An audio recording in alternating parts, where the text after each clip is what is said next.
Vincere un po', non comincia subito. Okay, we have to share the so it's not well, okay. So when I was graduating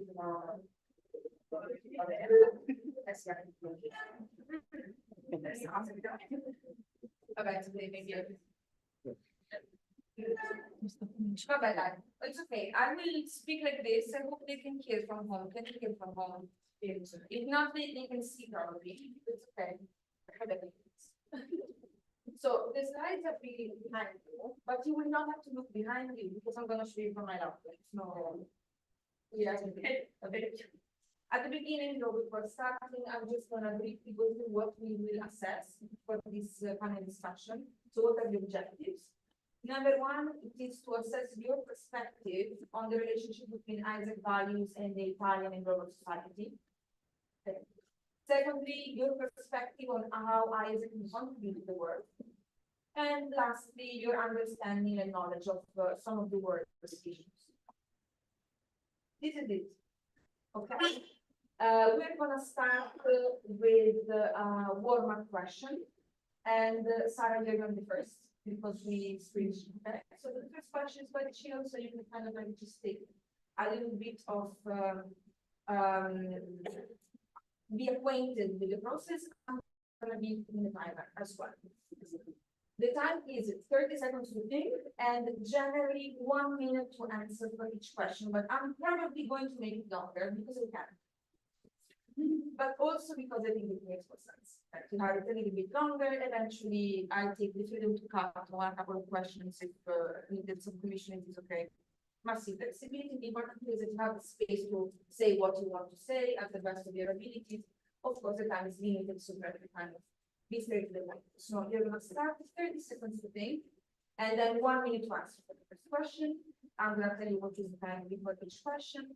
Unless stated exactly, and then the second candidate already will have 1 minute to answer. You're going to give me a signal when you start, so then I start. So just look at me, start the time, and then okay. If you are ready, we go for the first question. That I'm going to present it for you here, which is very easy. What has been the best book you have read this year? You have read this year, and why? 30 seconds.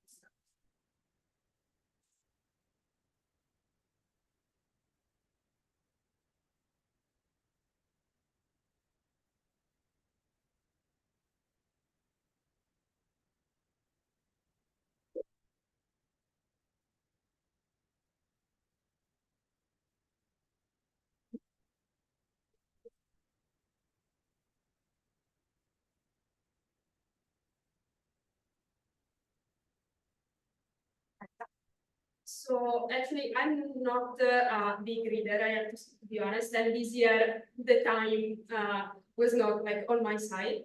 So the best book that I actually read, it was my geography book for an exam for university. And well, it was kind of good, let's say. At least I managed to pass the exam, so that's it. Thank you. Thank you very much. Yes, you can.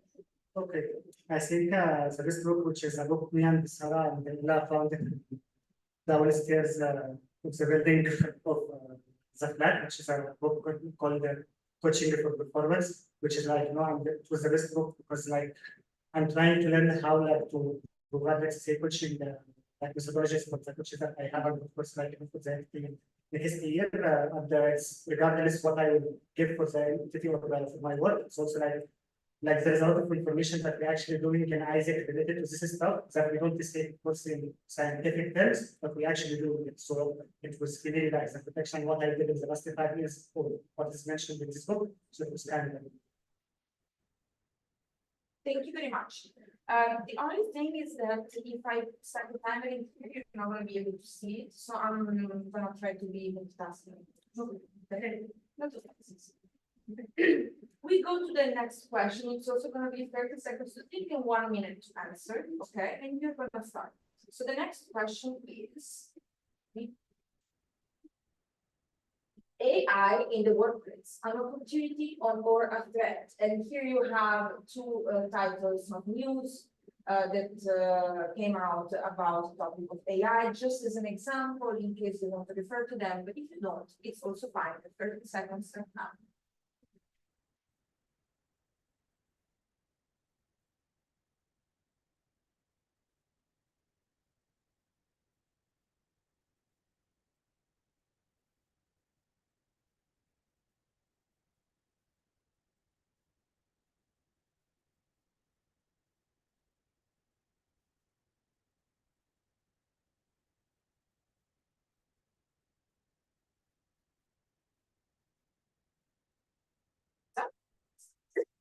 Okay, I think of course, anytime we make a change in the human race, it's an opportunity. But of course, we as human feel afraid so much at the beginning. Like for example, I remember when GPS was created, like it was banned in a lot of countries because it's like people will spy on us or something like this. Of course, I think it's an opportunity, like by making like our let's say workers more efficient, more effective. It's kind of of course it's a great opportunity. Let's say for example, like building things for engineering. We should like if it's not an opportunity for inventing these kind of things. For example, we continue building things like the pyramids 7,000 years ago, and it doesn't make sense at this point. So I think, of course, it's an opportunity. Very much. Okay, so I kind of agree with what Regine said, and but I think there is the need to keep a balance between the two of them. So for sure, it can be a great opportunity if it's well exploited. But in the moment in which we, let's say, lack in understanding how to properly utilize this tool, then it can become a threat. So I mean, like the main point is that, as I said, we need to have some kind of balance between the two. It can be for sure a useful tool to provide you with, I don't know, some kind of guidelines, some kind of input. If, for example, if you think about ChatGPT, for sure, like we are also using that in our IS life, let's say, but it's important that we, let's say, customize what we create with that, with our own personal side. So there is, as I said, the need of a balance between the user. Thank you very much. We go to the next topic, which is COP28, Conference of Parties, number 28, the 28th Climate Conference. How did it go, and how should I, as a clinician, position itself on the issue or on the issues? You start in 30 seconds.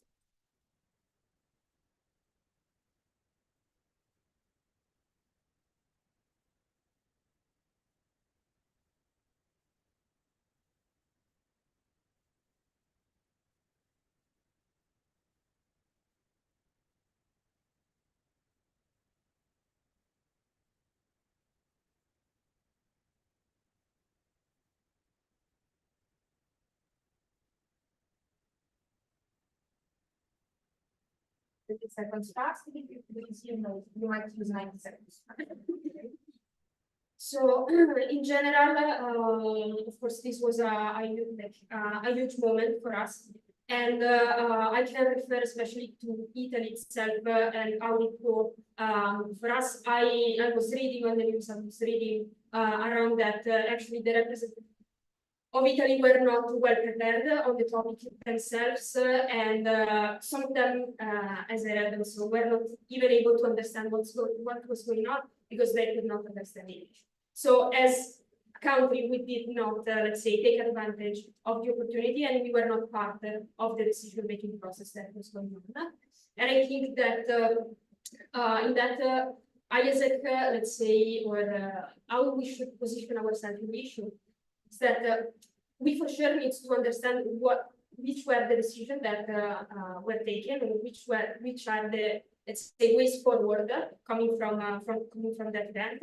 And also, as we did in the past with some other conferences like this one, congress like this one, we have to understand, let's say, if there are opportunities that we can exploit, like for example in the COP26, if I'm not wrong, and my memory helps me, we managed to create together with one of our partners, a project related for that. So actually, like, we should exploit these kind of opportunities. Of course, we need to understand what very good what has been said. Thank you very much. You can go next. Okay. Actually, I don't know how the conference went this period and the last one that went, but I know about 27 because it was happening in Egypt. But I would like to answer about the second part, which is how should Isaac position itself in the issue. And one of the fundamental things that I believe Isaac doesn't work on the issue itself because we have a lot of organizations that work on these things. But like what Isaac do, which is creating people with leadership qualities that at the when I joined Isaac, there's a concept of world citizen, and this is part like these people feel the ownership of the problems that is happening. That's why, for example, like I know a lot of people, for example, in my reality, Egypt, that started a startup that contribute to a specific issue in this kind of things. For example, education, and one of them is agriculture related to, of course, climate change, and of course, this kind of people that try to initiate or innovate how to solve better problem, whatever in our industry, that people can capitalize so much about in the code because COVID is not just coming at the communicate a lot of cool ideas about how we can contribute to the world, but also about the young entrepreneurs that want to innovate something about solving this issue. And I think that's the fundamental thing for this kind of conferences together, the young Isaacers that actually did something and they try to make them have this partnership or positioning Isaac, they actually contribute to generating leaders that working with this kind of. Thank you very much. The next question is a question that was very relevant this year, and you are starting, right? Perfecto. So the question is, as MCP of Isaac in Italy, how would you manage or represent the organization stand towards international conflicts? You can have 45 seconds to think and 2 minutes to answer.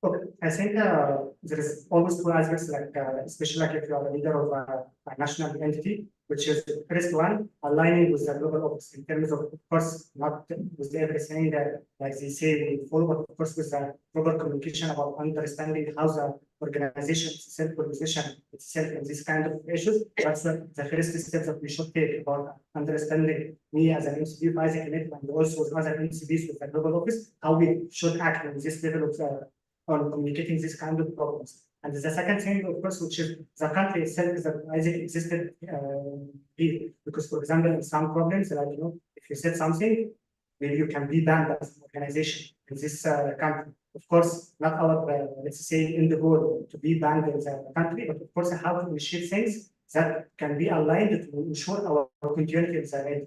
Because if it's at the end, for example, if you said something and the whole entity closed directly, in some cases, some entities around the world, that's not the objective of Isaac, because it's still lost the connection between you and also the connection between the people that you can actually make them aware about the problems that is happening in the world.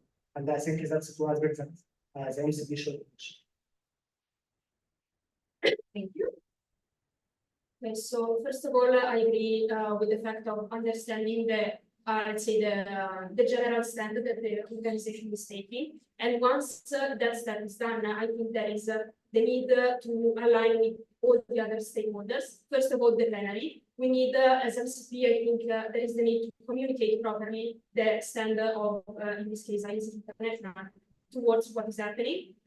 So it's some kind of, let's say, education and onboarding on like the direction that and the understanding we are taking. then I think it's fundamental to engage also the external stakeholders that we have, such as our partners, or if possible, also enablers, university, whoever is, let's say, with us, in order to provide also to them and to show them that we actually stand and we as an organization are representing our values and let's say what is going on. We have full clarity of it. And as last thing, I think that is also fundamental for the MCP to understand in which way, as a country and as an organization inside the country, we can act concretely in order to try to fix something is impossible. I'm thinking about, for example, about the conflict between Russia and Ukraine, and the fact that starting from the MCP and then the MCP itself, and from the MCP itself, we managed actually to raise funds to create, let's say, some kind of infrastructure that managed, and we managed to help a few people to face the situation very quickly. So I think these are the main actions. Thank you very much. I just want to check with the plenary. Can everyone hear very clearly both candidates? Okay. Thank you for your feedback. With this being said, next question. In the current context, what is the credibility or the reliability of organizations like the United Nations? How effective do you think the United Nations are after the recent events on the Israeli-Palestine conflict? Sarah, you start. 30 seconds to think, 1 minute and a half to answer.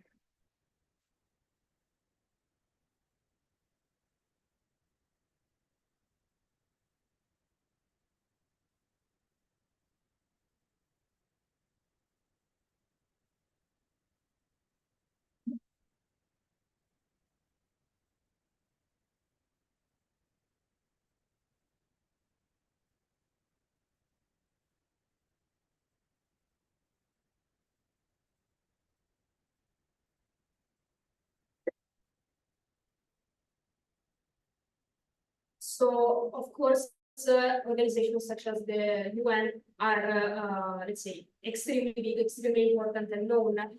But what I think is, let's say, the main point about it is that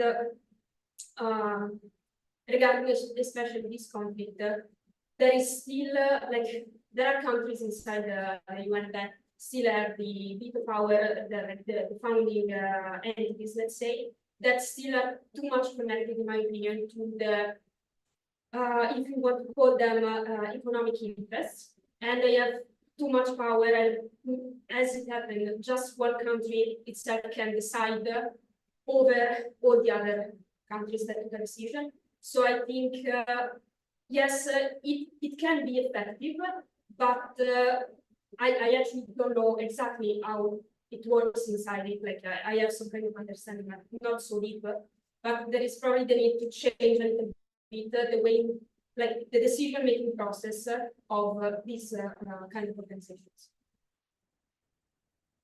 Thank you. I think the real question should be asked: how effective do you think the US, not the UN? Because in this sense, we know who found the UN, which is US, and who directing everything in UN, which is US. And it's not my first time actually to see it's useless in terms of, because it's not the first conflict.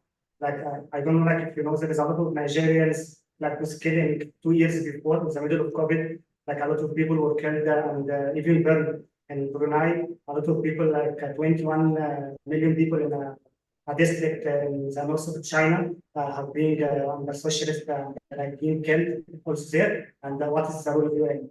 Maybe like some, let's say, popular news about the Israeli and Palestinian conflict, which is not conflict.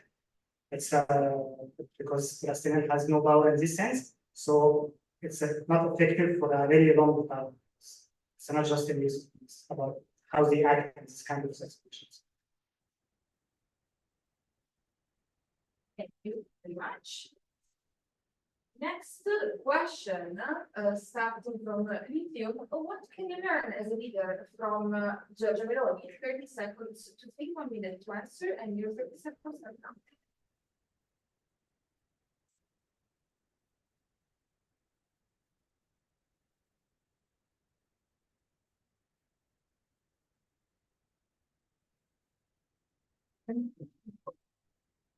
I think one of the things that a leader should learn, which is a confidence, is while saying bullshit. And I think that's a really good skill that she has. Okay, thank you. I can agree with that. Like, the main point, maybe the only thing that we can recognize her is that she is managing to be extremely consistent with the messages she's trying to spread, and she is in her own and, in my opinion, wrong way, demonstrating integrity, if you want to express it like that. But of course, like, this is not enough to be a good leader. So I don't know. Okay, thank you very much. Next question. In your opinion, what is the highest value that Italy as a country needs the most right now? No. You start 30 seconds to think, 1 minute to answer. 30 seconds.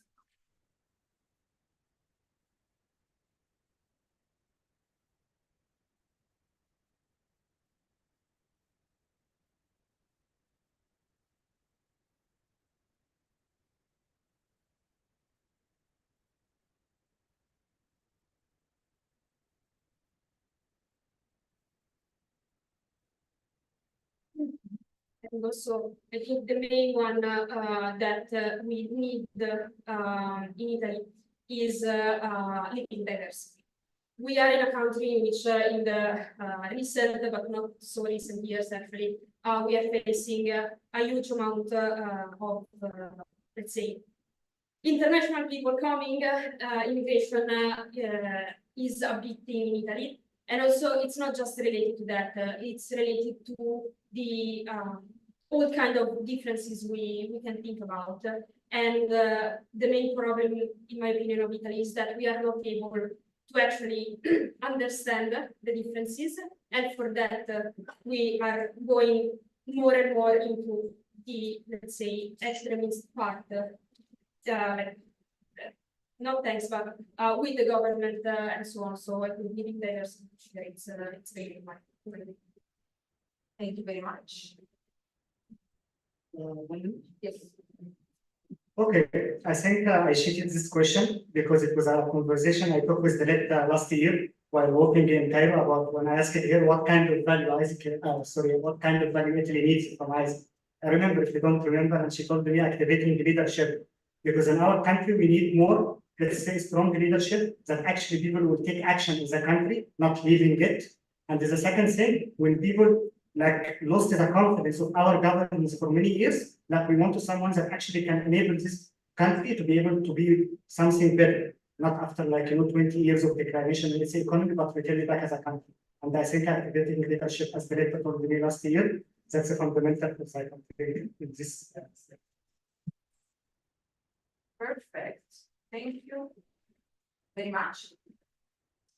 Next question, you're going to be the one to start. Lithium, north and south of Italy, a divided country under many perspectives. You're going to see a map in the image, and it is just a map of the richest municipalities. It is just a representation of its differences, but you don't need to refer to it necessarily.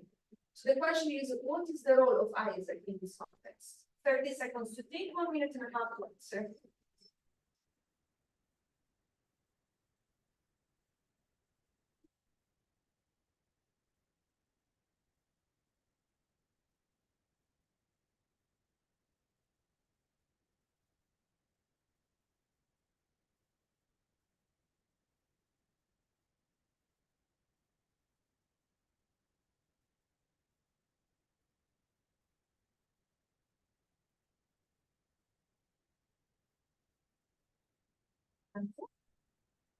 One and a half. Okay, I think in two aspects. First aspect, which is Isaac membership, while even within the entity, they live that they are one entity, not north and the south, in a way or another. And of course, while providing the projects for other people inside Isaac for other people that would come from outside, there is also the global perspective about Italy, which is north and south, not a unified. And the second thing, as I was saying in the previous question, which is activating the leadership in terms of like we need people that actually will innovate and take action. That's why, for example, if you search the number of startups in Italy, how many startups are growing, or even how the amount of innovation that exists in the country, it's so low because everyone, the competent youth, leave. And that's not, let's say, the solution if you wanted to make the country in a better place. And I think this is kind of leaders that we wanted to bring to innovate about how to bring both, let's say, sides in just one place. Thank you. So, in my opinion, the main role that we have is to actually create opportunities. Whether it is membership, whether it is exchanges, both incoming and outgoing, I strongly agree with what Putin was saying. So that for sure it's something that that we should keep on doing, of course. And then thanks to that, actually achieving or managing to spread our values and give like a positive message and creating a positive impact inside the country. I think also that is fundamental because as also Lucio was saying, Lydium was saying, sorry, the point is that many people are leaving the country because we are not managing to find the right opportunities, but no one is actually creating that for us here. So also in that we should take a more active role and provide the tools to people to, okay, maybe leave a country, but then come back. So. Thank you very much. Next question, starting from you, Sarah. Considering the recent events involving clashes between students and the police, Rome, Turin, Bologna, what should AIESEC position be on the issue? 30 seconds and 1 minute.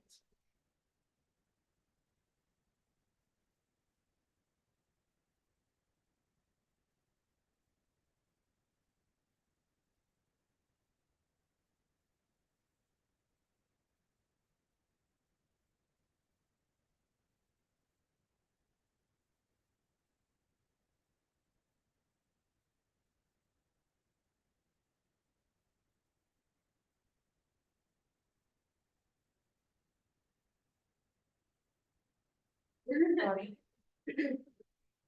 Okay, so I think that let's say AIESEC towards this can be, as I was mentioning also before, a platform for all these people to actually, of course, like the protests and the events that happened. It's something that, in my opinion, like, it's good that young people are taking a stand and are taking action. But also these kind of actions maybe are not always, let's say, the right ones, or they do not have the expected outcome.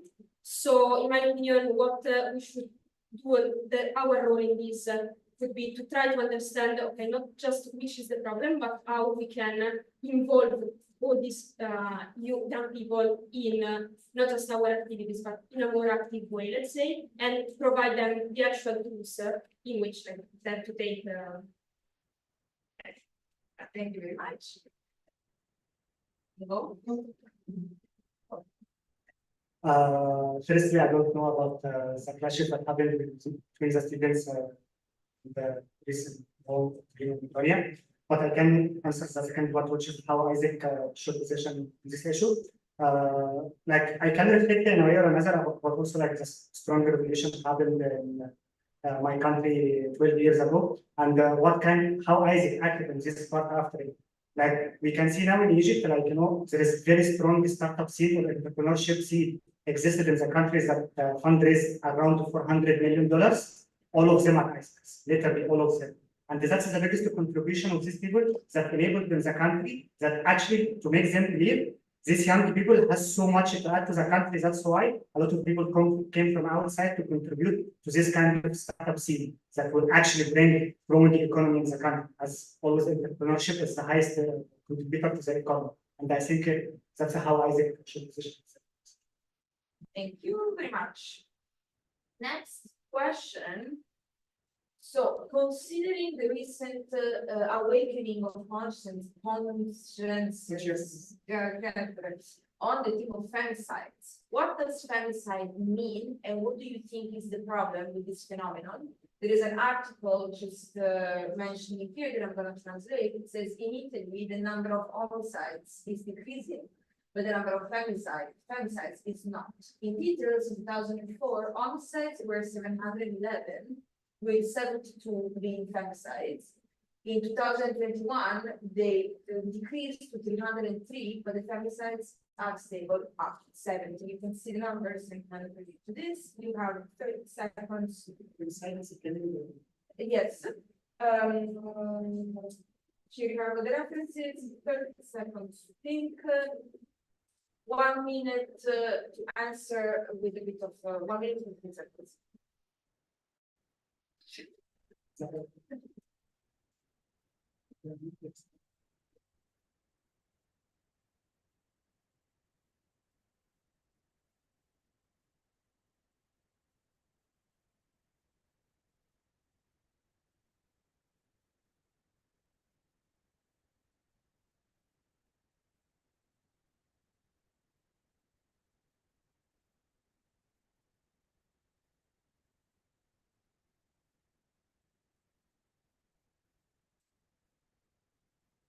Well, okay, I think you said which is killing women, and I think the problem of it, which is usually people think as women as an asset that we can control, and of course, like they use this asset like not obeying what you want.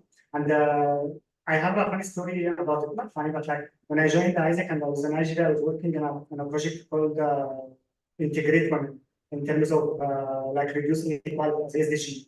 And I didn't know like how we can create awareness about this, like country in Egypt.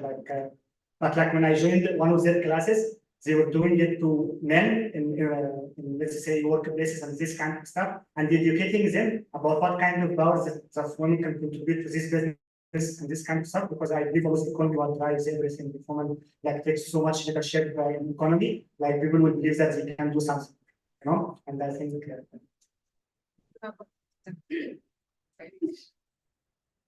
Okay, thank you very much. You go. Now you go. Okay, so this phenomenon, in my opinion, is strongly related to the concept of control that some men want to have over women, and I cannot understand and I cannot explain why they act like this.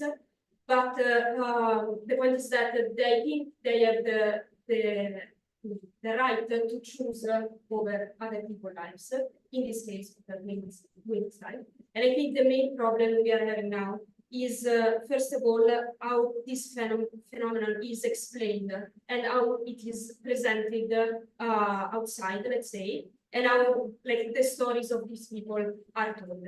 And I think that it's pretty visible that there is still a huge blaming on the victim. I was having a conversation with my grandma, and she was telling me, well, maybe some of the girls should pay more attention how they dress.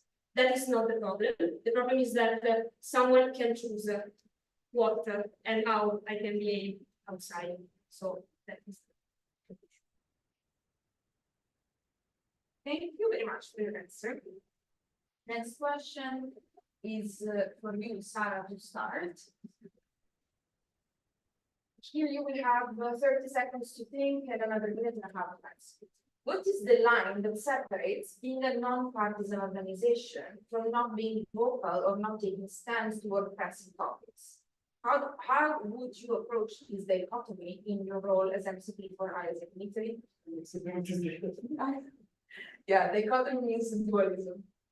The conflict between these two parts of being non-partisan and taking stands, being vocal. Okay, the conflict between the two parts. That's dichotomy. There was actually a conversation with some confusion whether this was the use of the word or not. But anyways, so 30 seconds to think about it.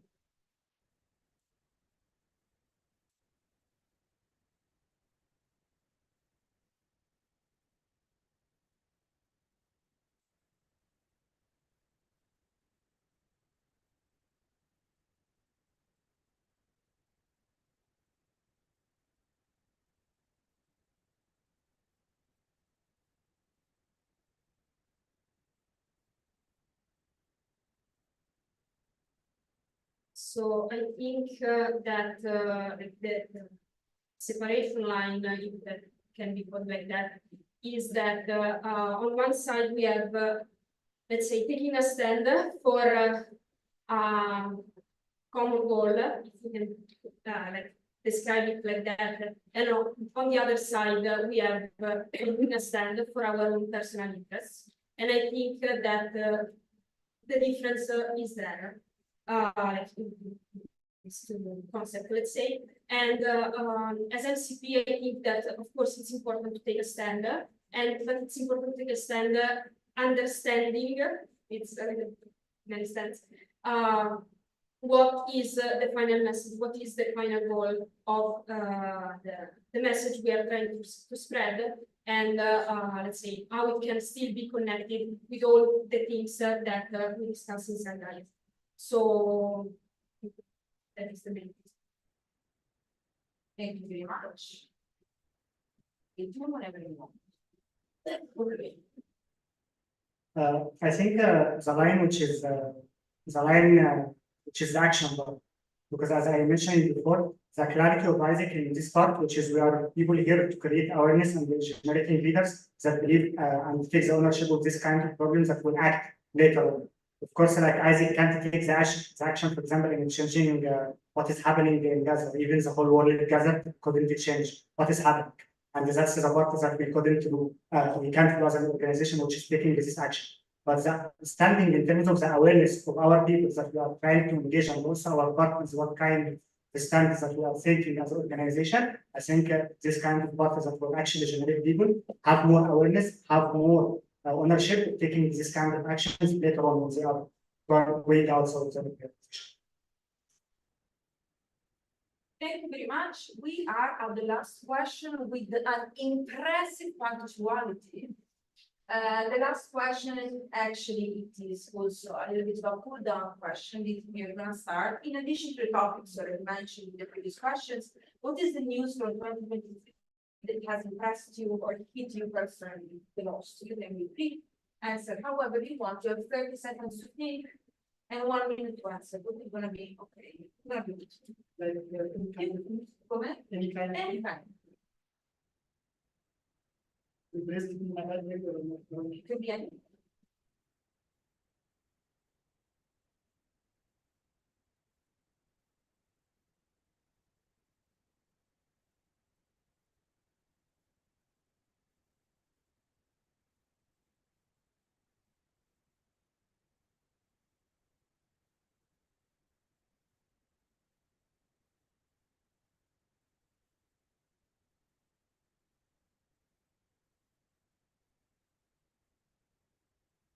I think, of course, the people that were killing the Gaza, but this is not the news because we always follow as Egyptians this kind of things since I was born. I know everything how it's related there. But then what was impressive in this part, which is like the double standards of how we can save the democracy in this sense. And we say like Gaza doesn't have diversity in terms of whatever freedoms that they have. But the interesting question here, which is like, what kind of democracy people will live if they don't find what they eat? You know, so how we will convince people democracy is a solution for them? They don't find how to eat or where to sleep. And I think this kind of double standard of a world, like trying to push something, a kind of agenda to say, oh, this state doesn't live a democracy, or democracy in this sense, if people doesn't find what to eat or what to drink or how to feed even their children. And this double standard impressed me a lot how much it's exploited in this sense. Thank you very much. You can go. Of course, like the news or the thing that I can relate to that, and for sure, like having so many also images and videos and proof of what is going on now, and of the genocide is it's going on towards the Palestinian. It's something that impressed me in a bad way because it gave me, like in that moment when I heard the news in which I saw videos, I saw pictures of that, I understood how numb I was towards that topic. because this war is going on since a lot of years, and it's stayed, to me personally speaking, it stayed there. I was aware that it was going on, that something for sure it's there, but when it exploded, let's say, I truly understood, okay, this is still here, and we did not manage to fix anything until now. And and if I can just add just one little thing, in that moment, I also understand the power that one single person can have in creating the awareness toward this. Because at the beginning, I was not, for example, sharing anything on my Instagram account. I use it just for personal stuff. But I noticed how all the people, like that, all my friends at home were not sharing anything, just Isaac. So. Thank you very much. We arrived at the end of this phase of the election process. So thank you very much.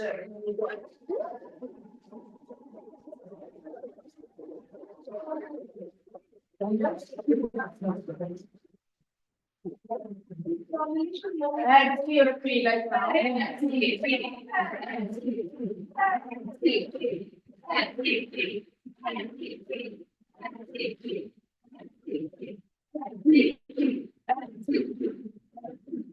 Perfetto, guys, we did it. We're quite punctual. Now we're gonna take a break. So even for candidates that can still hear me, we're gonna take a little bit of a break. There's a question. Yeah. About okay. Small break will be taken, and I tell you right now at what time we come back. We come back for the Q&A at 4 in 20 minutes. Go, enjoy your 20 minutes. Ciao people da casa.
here until tomorrow, and also, some of them are double and stuff. If you see that your question has been slightly modified, it's because we had to simplify some of them to make them answerable in 1 minute.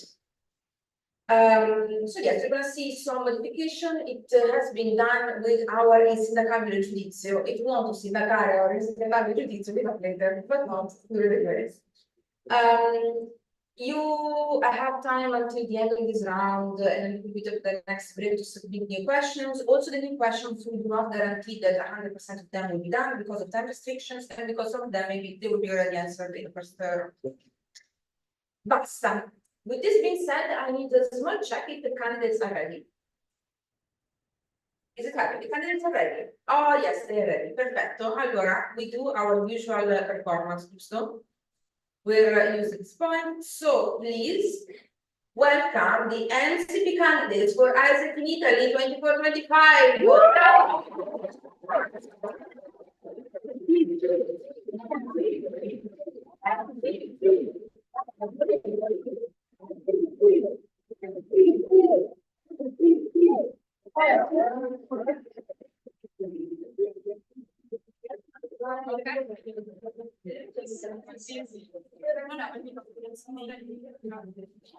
It's always the same. Ah no, it's not. I would say. Allora, people from home look at us. Yes. Okay, perfetto. Yeah. From home. No, I asked. She's everywhere. No, but she knows it. It's I can say. Okay. Perfect. So how is this going to work? Some questions have been submitted by the plenary. Questions are mostly about your application or other things that need clarification. Questions can be for one of the candidates or for both candidates. And before starting after stating the question, I will tell you how many seconds you have to think, how many seconds you have to answer. They might vary a little bit. Okay. I need a reminder to start with the last. You started with the last thingy. Then you're going to be first in this challenge in this part of the process. Do you have any question about the functioning of this? 7 seconds. Usually it's 30 seconds. So the average is going to be 30 seconds. Take 1 minute to answer. So since the questions are quite specific, I suggest you to be as precise and concise as you can. Some of them might vary, but I'll do that. Okay. The time, person who will give the time is Eleonora.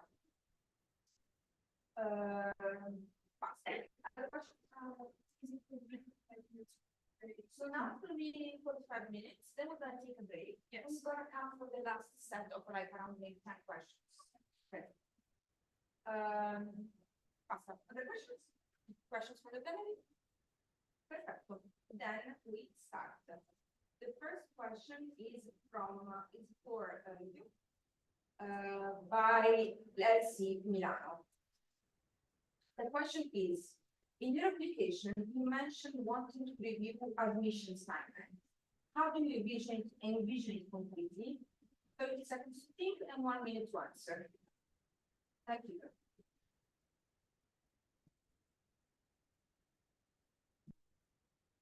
Firstly, thank you for your question. Secondly, I envision it, which is like all the waves of admissions that was happening in the entity before COVID, which is 3, 1 starting in May, and of course, the other one that's happening in September to fulfill what we couldn't fulfill from our idea HR, and there's a third one that is the usual one that is happening. Thank you very much. Next question is for the candidate Sara by LC Polito. You spoke in your direction about MCLCIR alignment. How will it be translated into concrete steps or actions? 30 seconds to think, 1 minute to answer.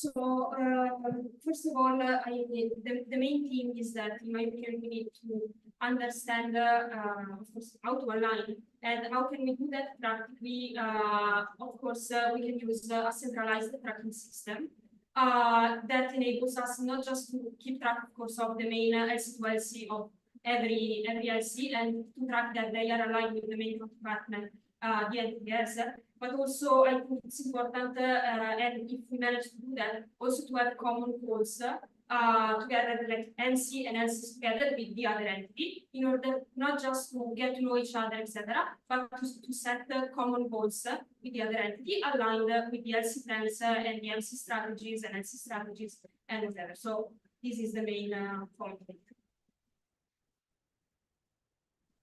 Thank you very much. The next question is for both candidates. As Ahmed, you started this lithium, you started this phase of the process, you're going to start with me and person answering the question. Both. The question is from LC to Rino. You have 30 seconds to think and 1 minute to answer both of them. The question is, what do you think are the strengths of the other candidates? Answer.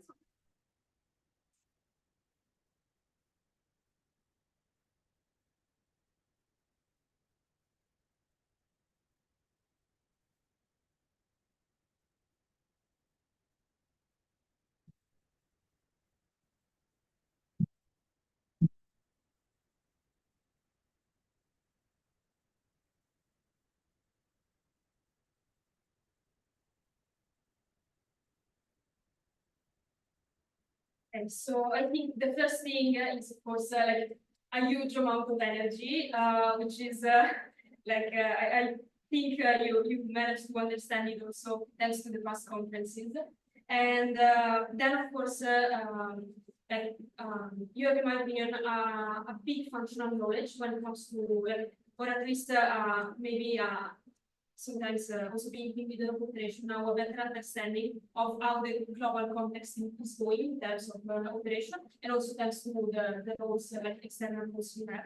So I think these are the main ones. And also in terms of mindset, I think that we also discussed about it. It's like sometimes you are able to go over the let's say usual processes that we have, and I think that can be beneficial sometimes. So we had very good conversation about that. But I think these are the main points.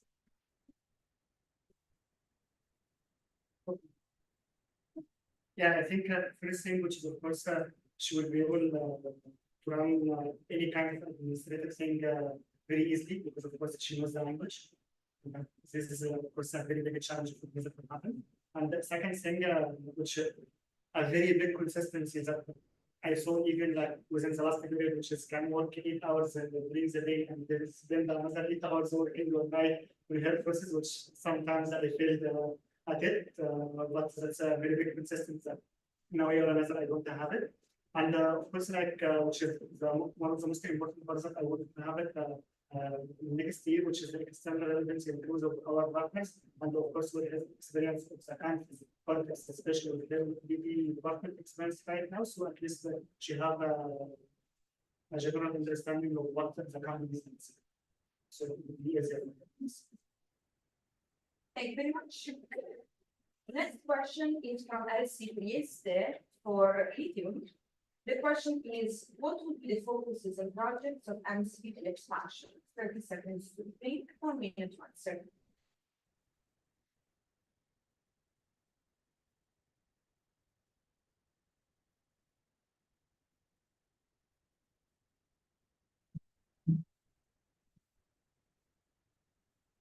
Firstly, thank you for your question. And secondly, like, which is mainly two things.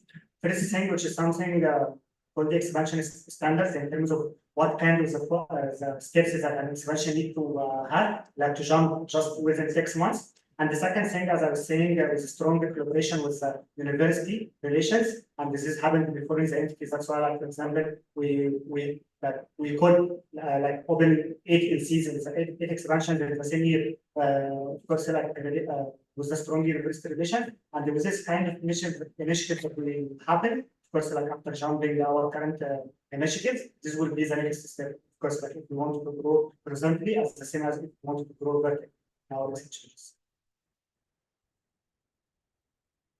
Thank you very much.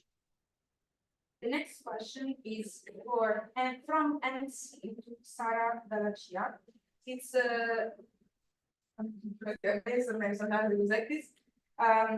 one main learning from your role as MCP that makes you strong MCP applicant. 30 seconds to take, 1 minute to answer.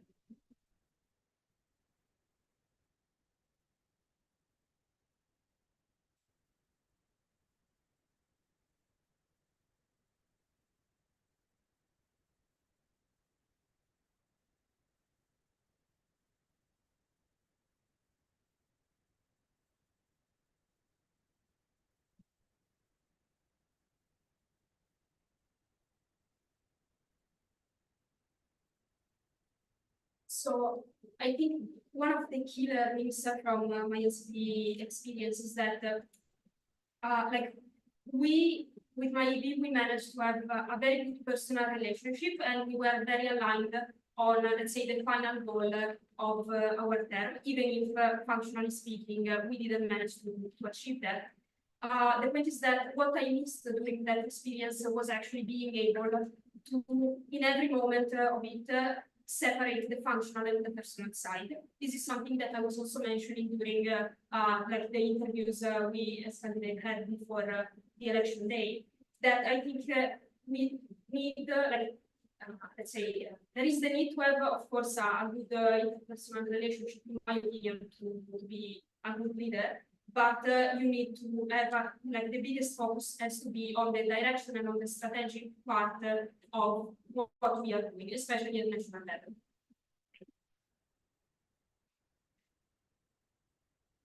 Thank you very much. Next question is for both candidates, starting from you, Lithium. The question is from LC's Torino and Roma Sapienza. Start, improve, and continue of LCP tuition management of this semester. 30 seconds to think, well, 60 seconds to think, and 1 minute to answer. Start, improve, continue.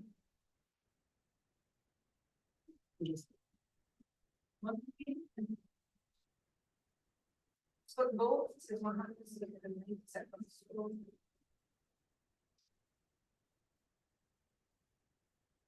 1 minute to think and 1 minute to answer.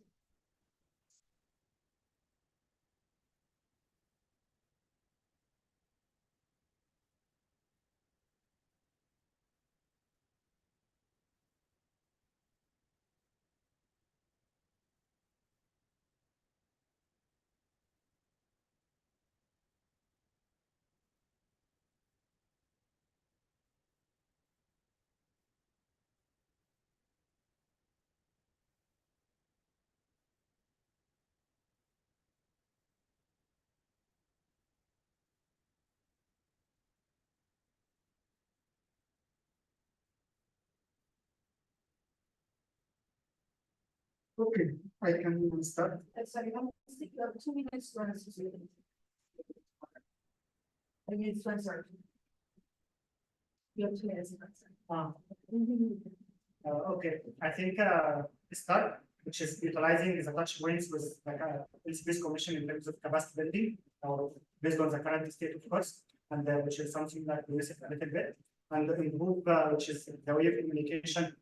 Of course, like in terms of a lot of changes, like in an entity, like LCPs are the first people are needed to be aligned in this, and also the second part, which is we always say LCP is a lonely rule, but who contribute more like to his rule, which is the MCP. That's why like strong feedback in one level needed from the MCP to his MCP, and to continue, which is a massive consistency that Leonora putting in delivering their routine, which is something, of course, that I know that I lack as a person, but like that's one of the things that I also like I wanted to continue and also be disciplined in this regard, try to continue this because of course we would expect something from me. I can't lower the standards in this way.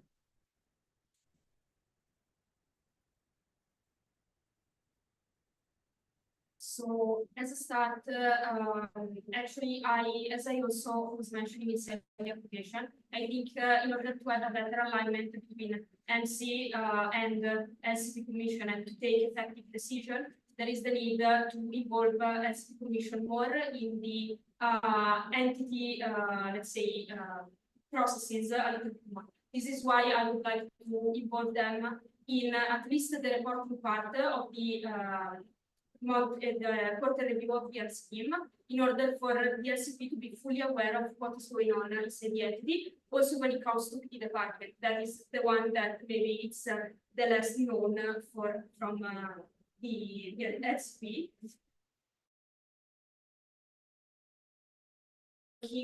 And exploit in a better way the touch point that MCP and usually also MCP together with the LCP Commission have to improve the capacity building in general, let's say.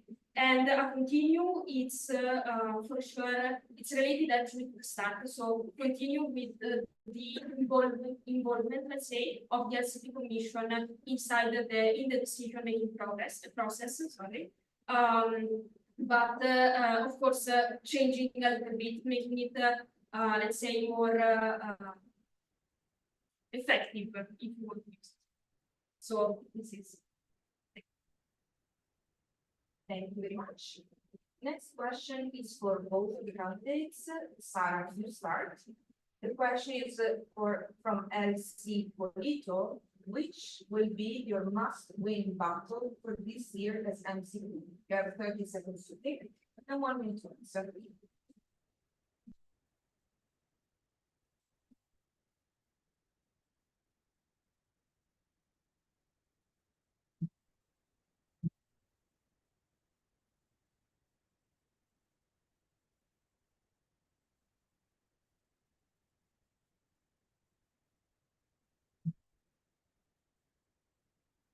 Okay, so when it comes to this question, I think that let's say that if I could choose just one thing to solve, just one thing to achieve, for sure would be improving the university relationship among for all the LCs. Specifically, I would really like for all the LCs to have an office inside the university, to have a physical place where people can not just meet, but in which also external people can find them, and in order to have, like, let's say, a physical presence also inside the university, and not just in terms of, let's say, this is not just related to performance itself, because it can be like a good opportunity for people to approach IES also physically, but I think that that would benefit also to could be a benefit to the membership experience itself. I experience myself not having an office, and it's very hard to manage.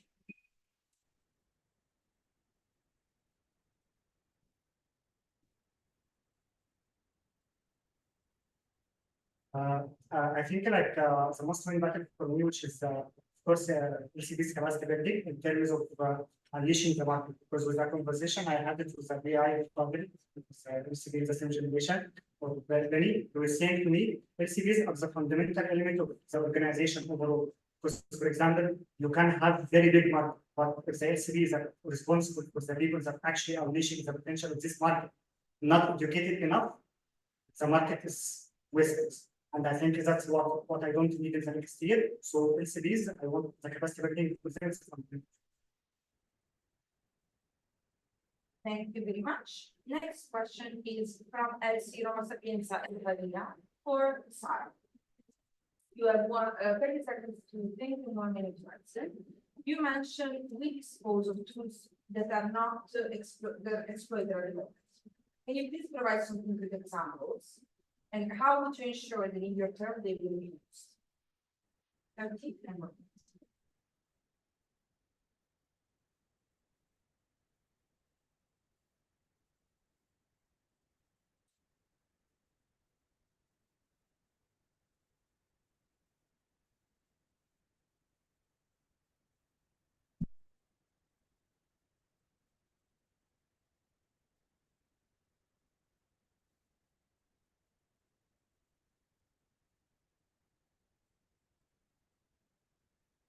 So there are regarding the tools that like the unexploited tools we have, I'm referring specifically, for example, to the tracking tools that like MCP operation created in the first place, like during these first 6 months of our term, and like it took us a lot of energy and it took us a lot of time to actually rebuild SOPs, to build the tools to prepare events and stuff like that.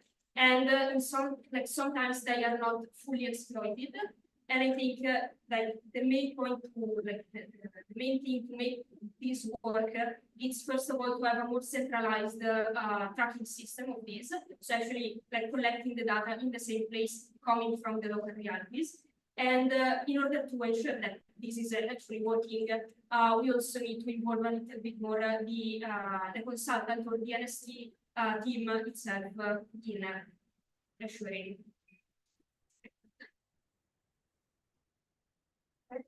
Thank you very much. The next question is from Marisha to you. You did not mention the main meter in your application. How do you connect it to your direction? And if it's not connected, why? 30 seconds, plus 1 minute. Actually, I mentioned in the application in a very big, in a very important part of this whole application, which is the culture that I envision in the next step, which is the fundamental part of any culture, which is the purpose of the existence of this culture, which is making it. So that's what I said. Thank you very much. Next question is from Milano to Sarah. You will have 1 minute to think and 2 minutes to answer, because it's a little bit of a long question. Okay. In your application, you talked about doing a similar admission wave before the summer, with some exceptions for certain committees. Considering that each committee has a different timeline based on the market, how do you expect to take into consideration the different timelines and ensuring that each committee will have good admissions? Is the question clear? Yes. Okay. 1 minute to think to this answer.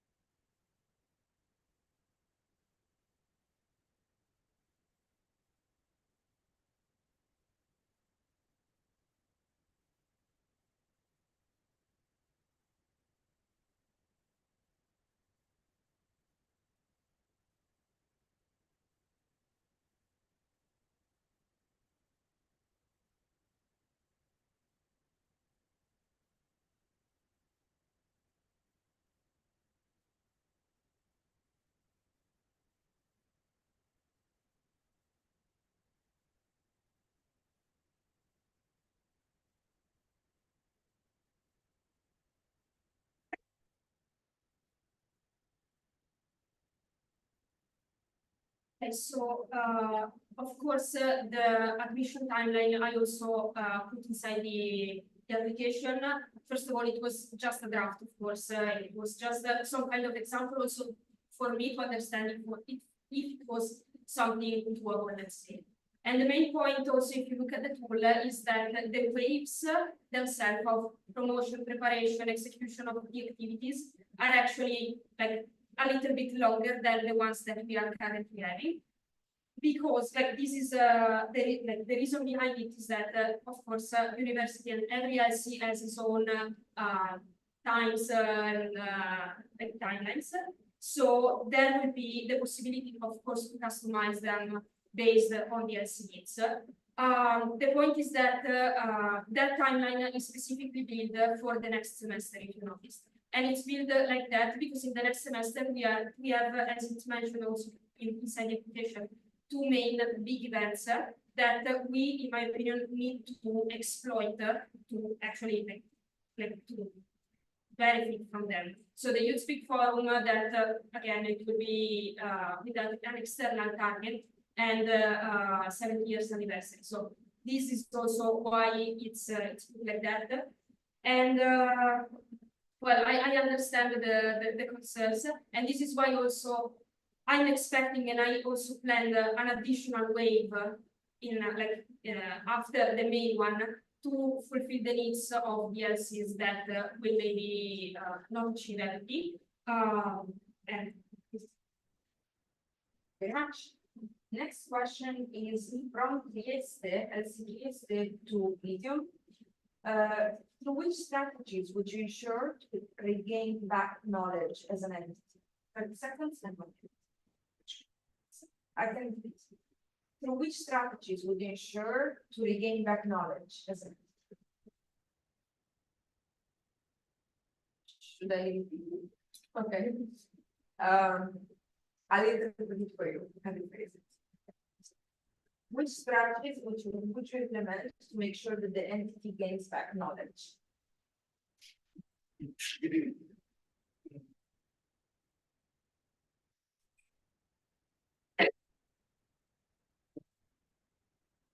Okay, I think what I mentioned in the first part, which is make it clear, training of trainers. So something actually any organization, something called the TOT has a model of how to restore back or to build the capacity building for the people inside in the organization. I can explain it a little bit, which is first part, like the people that are taking lead of any department, in this case for me, which is MCPs, will be taking the lead of the local realities, which fundamental touch point will be at the beginning in some. But before it would be assessment of while doing MC planning, which is the last year we tried to do it in terms of let's say involving the string team after the planning itself. But that's why I said in my timeline for this commission that I will try even to involve NCPs before the planning, making SWOT analysis of the entity. Because through the SWOT analysis that they will do understanding the current reality of the entity, I can understand what kind of the lacks these people will lack as I understand. From this sense, we can move on how to work on it in the next. Thank you very much. Next question is from LC Venezia to Sara. In your application, you mentioned OGX fee sponsorship. Could you explain it further? How do you envision the implementation of this? 30 seconds and 1 minute.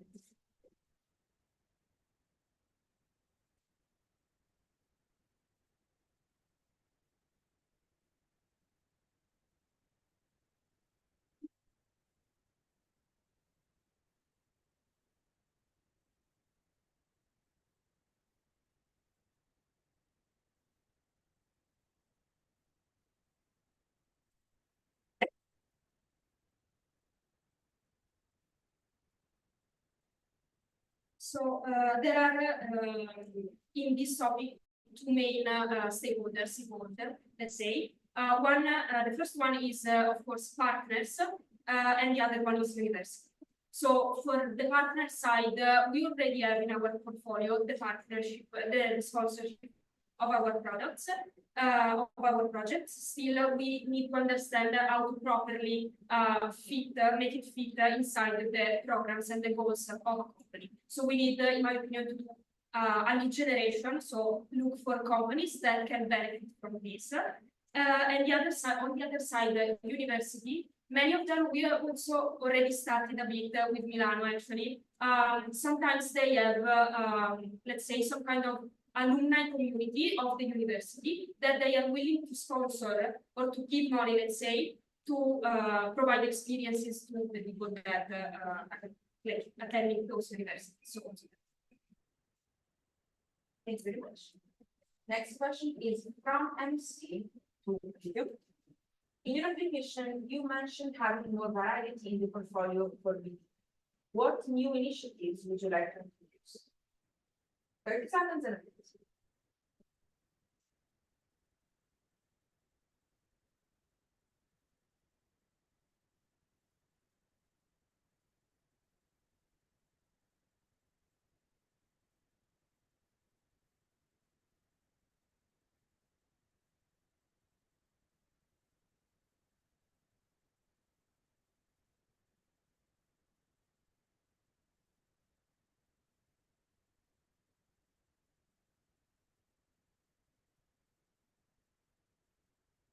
Okay, I think I will start from our revamping our website, because of course, like with revamping our website is like good balance.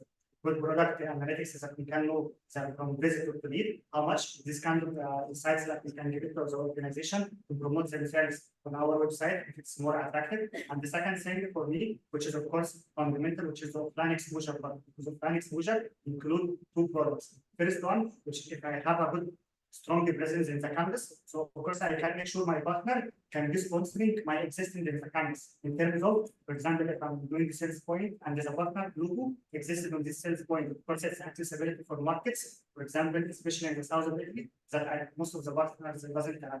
And of course, like through the events that I was saying, that of this local realities will issue. And the last part, which is something with the amount of stakeholders that we are having on our local realities and our universities, we can do something related to product testing, especially for the companies that deals with food things to this campus. Thank you very much. Next question from MC to Sarah. Since the main synergy for marketing is OGS, why do you think it is better to put marketing with the PD department, and how can this be beneficial for OGS structure? 30 seconds and come.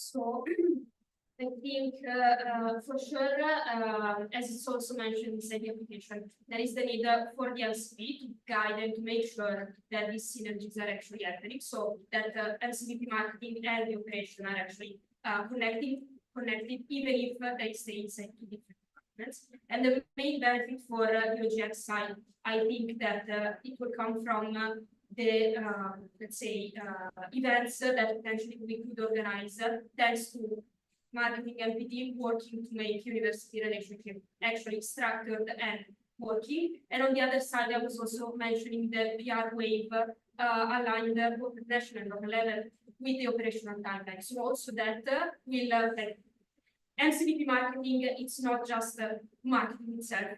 In the local realities, it has to do also the PR management. So this is why the connection, it's like MCP marketing is connected to the PD. Thank you very much. Next question from LC Milano to Vitium. You mentioned you would want a network that is more adaptable to change. The plenary has sometimes shown in the past that it is quite resistant to change. Could you explain some concrete actions that you would take to change this mindset? 30 seconds and a minute.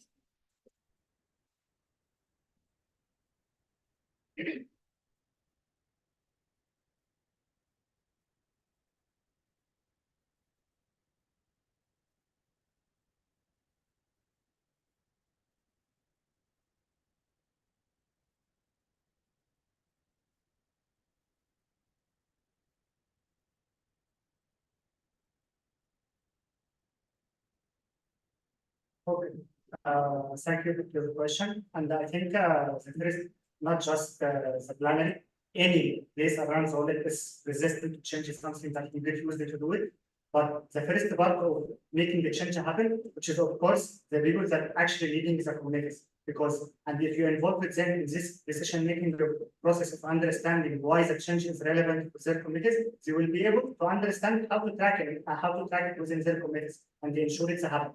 And of course, this doesn't happen in the last few years because of two things. Maybe the LCPs wasn't involved in the decision, or maybe not fully understanding what kind of the outputs of this decision that can modify the performance of their entities. That's why they didn't track it.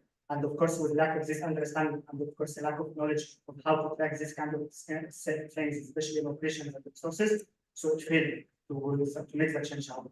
I think that's the problem. Thank you very much. Next question is from LC Padova to Sarah.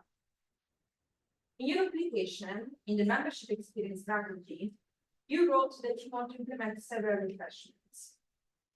Considering this, What are the membership experience metrics that you think are relevant based on your strategy? How would you change them? And which ones you would focus on as MCP?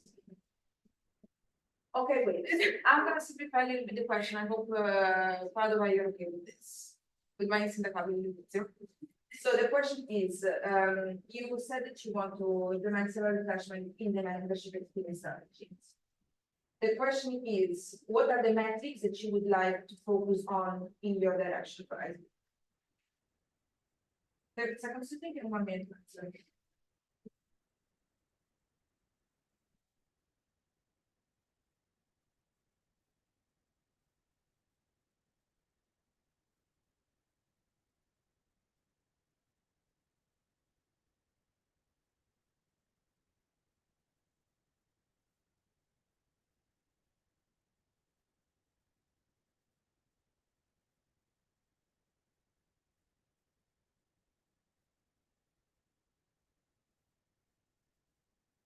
Okay, so when it comes to MXP metrics, I think that first of all, there is one of the main one. It's the let's say the delivery of membership standard, like MX standards, especially as it was also mentioned inside the application, PDP one-to-one and big spaces, in order for the members to fully understand why they are doing what they are doing, how they can benefit from that. From those, English is disappearing. And then, of course, as I was also mentioning in education, the percentage or the amount of advanced members in order to be fully able to cover the position that we need to lead the entity, and with a specific focus on the TRD position. So focusing on the middle management layer, which are in charge of the members. Thank you very much. Next question is from LC's Venezia and Pavia for review. Considering the current performance level of the entity, how do you plan to support the LCs to achieve the local growth that you developed? 30 seconds and a minute.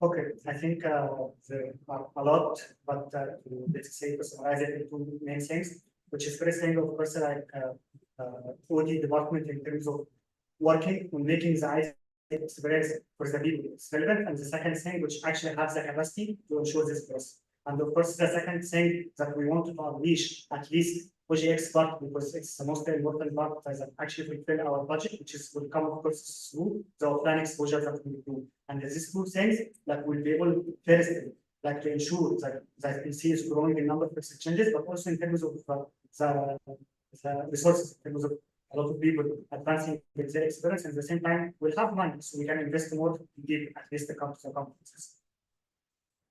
Thank you very much.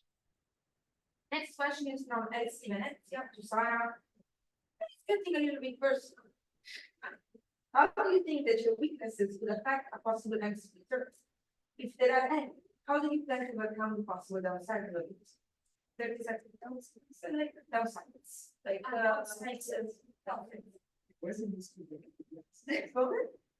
It's complicated.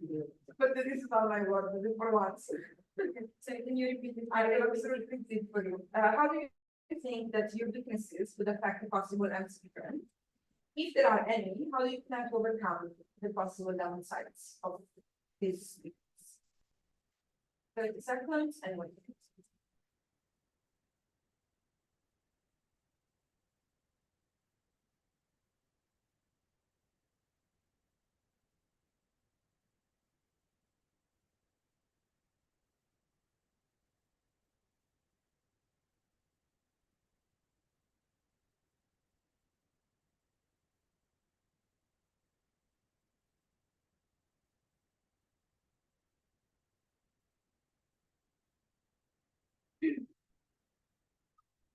So, well, in the application, I mentioned, let's say, 3 of my weaknesses.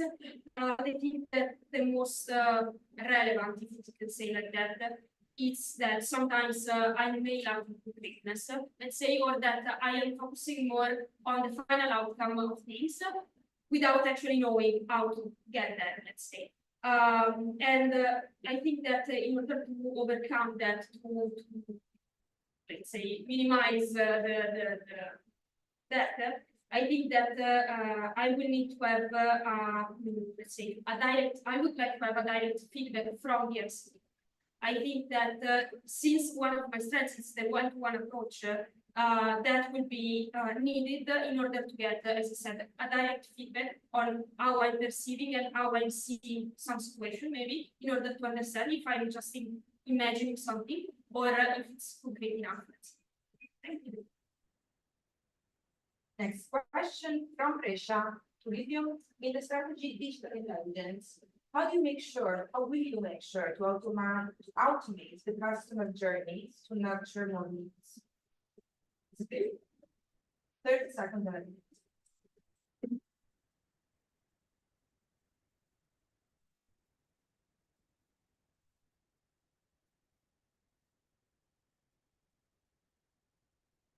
Okay, I think like one of the main things that we lack is digital infrastructure, which is something in terms of product analytics, in terms of actually our website is converting people or not, and at the same time, what kind of the things in our website that doesn't work. We don't have this kind of technicality, which is something I did last year as a service called the Good Job, that I put it in the website and I understood what kind of the things that makes the customer leave from the website. And also at the same time, what kind of the things that makes the customer want to visit the website anymore. And this kind of things, there is a metric called the bounce rate. This bounce rate means of how many customers join the website and they try to sign up and doesn't leave before sign up. And that's the metric that we will always try to measure in terms of our website and the digital exposure. Thank you very much. Next question from Roma Sapienza to Sarah. In your application, you mentioned that your goal is to bring the plenary to have the legacy they were initially. What do you think stopped the current plenary to reach that goal? 30 seconds, minutes.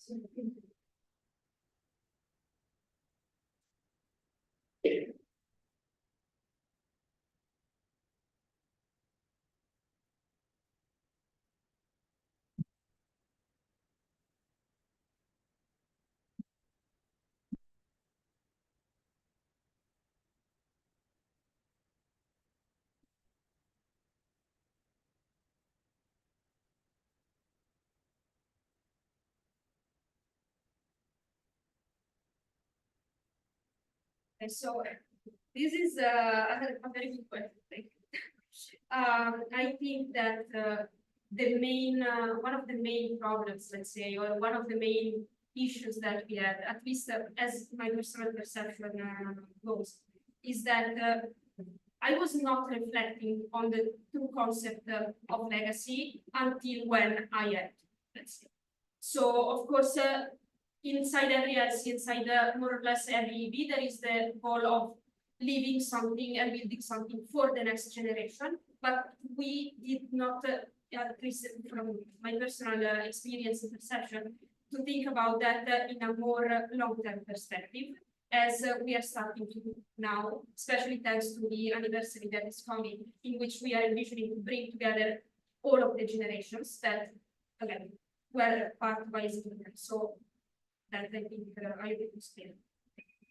Thank you very much. Next question from MC to Vivian. Considering the current equity, how would you manage the budget in order to support the expenses coming from sustaining the house, the office, and 2 more people in this function? 30 seconds and a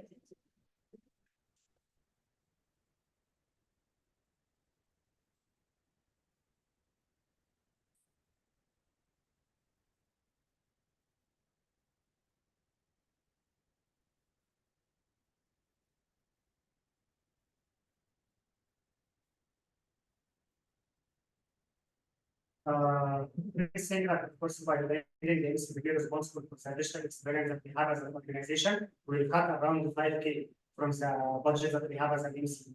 And this 5K more in a way or another will cover these two MC numbers. And of course, like with the OGB as a focus for the next generation, and with an OD support these people like to actually unleash their local level. And we all know like when they run OGB, what is the average of they are taking in the first semester at least. So with this amount of growth and also with the minimum that we put in the combined things of our membership checks that we try everyone to be aware of it and sustain the membership, we even achieve the whole equity, the whole budget of the MC without anything just from OGB. So imagine with other programs, with how also with the contribution to PD, it will be so much sustainable, even more growing. Hopefully. Thank you very much. My proposal is two more questions and then break. I see consensus. Next question from MC to Sarah.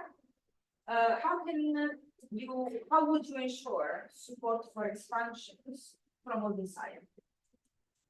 30 seconds and a minute.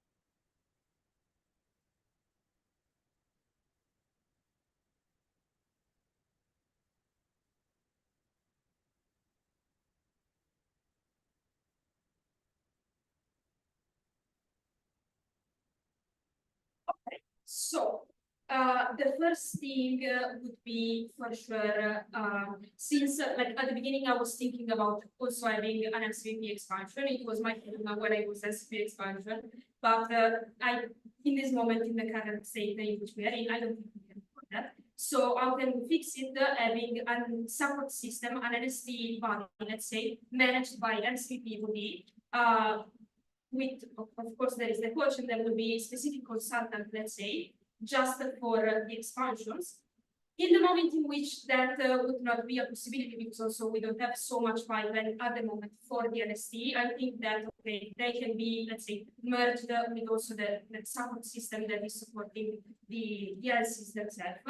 And another thing that needs to be there for sure is a more clear and useful in some ways expansion guidelines in the OD model. So OD model needs to support it.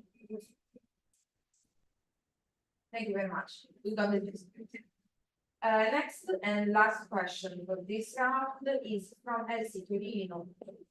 Medium, how will the synergy DSP, B2C, and OGT, OGV look like?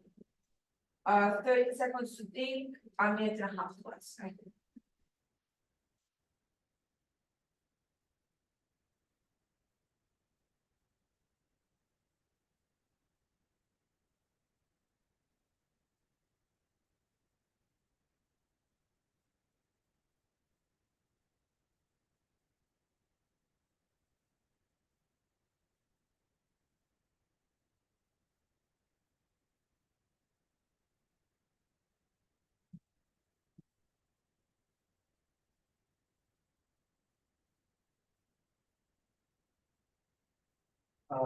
Okay, I think it will work as usual because they are not two separated departments in terms of the flow because DXB and the B2C, it's just one department is called marketing. This department is responsible of attracting more leads and the operations lead and of course like projects in this sense processing these people. So it will be as usual, like as a synergy. So it will not be that something different. But the idea of it separating from operations because I believe marketing is not operation. Marketing is responsible for the brand of the organization. So making it under operation just number of sign-up doesn't make sense. That's why, because there is a lot of aspects of marketing except the number of sign-ups. For example, with our platforms, with our universities, with our PRs, with our events, all of this can't be just saying number of sign-ups. Of course, that's the end goal, but it should be treated in a different way, which is how to brandize it in our local university systems.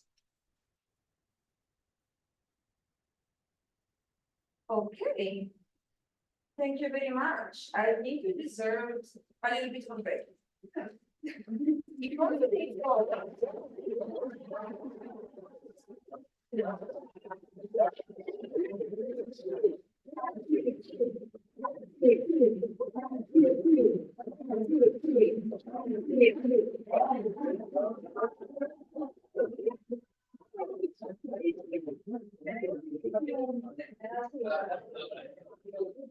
15 minutes break. 15 minutes break.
Ok, buonasera.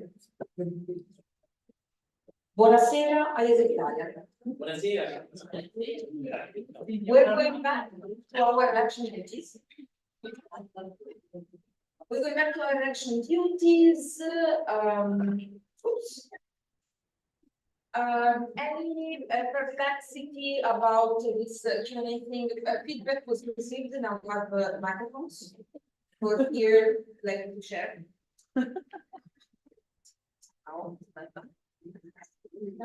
We will make it happen.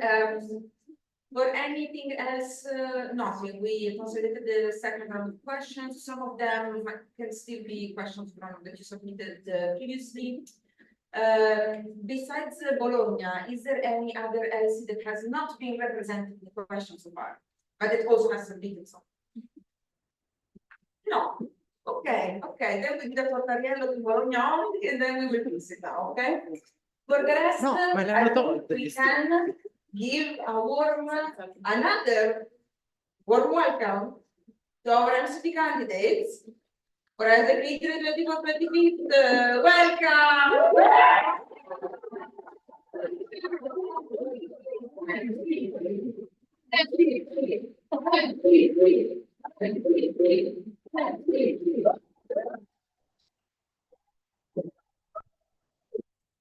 Karen, you are sharing the microphone now. Okay.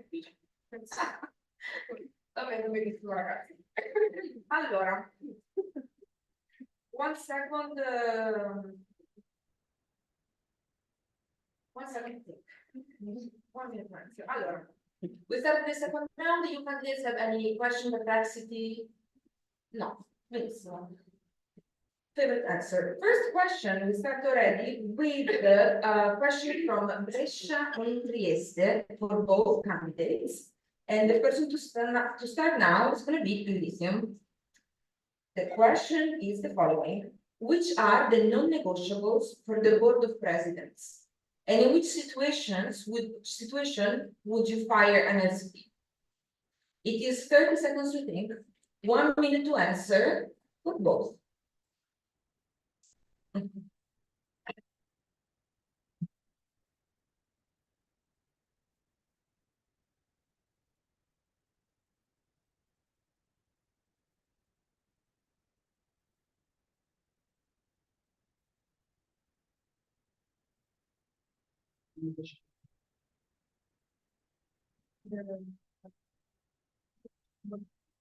It's non-negotiable for the role as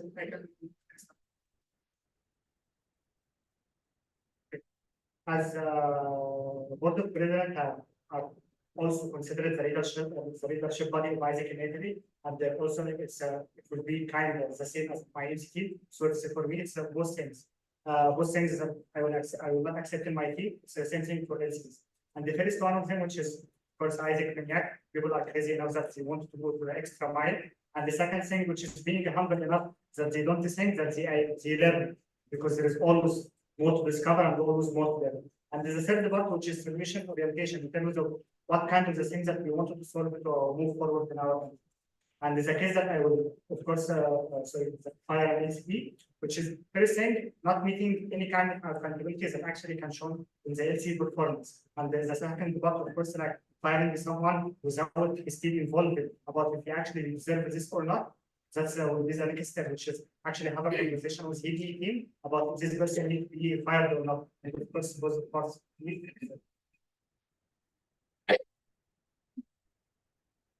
Okay, so we have to. So the main thing for me is accountability. Like this is my main non-negotiable when it comes to the LCP mission, and not just accountability from the LCP itself, but also from the AV side. But sticking to the LCP ones, I think that the only, or at least the only reason that I can see now to fire an LCP is when there is let's say, a stop in communication, that when there is no possibility to actually have an open contact with these people. And also an extreme case can be if something actually very bad happens in the inside an LC, as concerns, for example, ethical cases or something like that, but it's very specific to some situation that I cannot predict, of course, right now. Thank you very much. Next question is from Rama Sapienza to you, Sarah. Which is the key element of your strategy that will bring the change that you're envisioning? 30 seconds and a minute. Okay.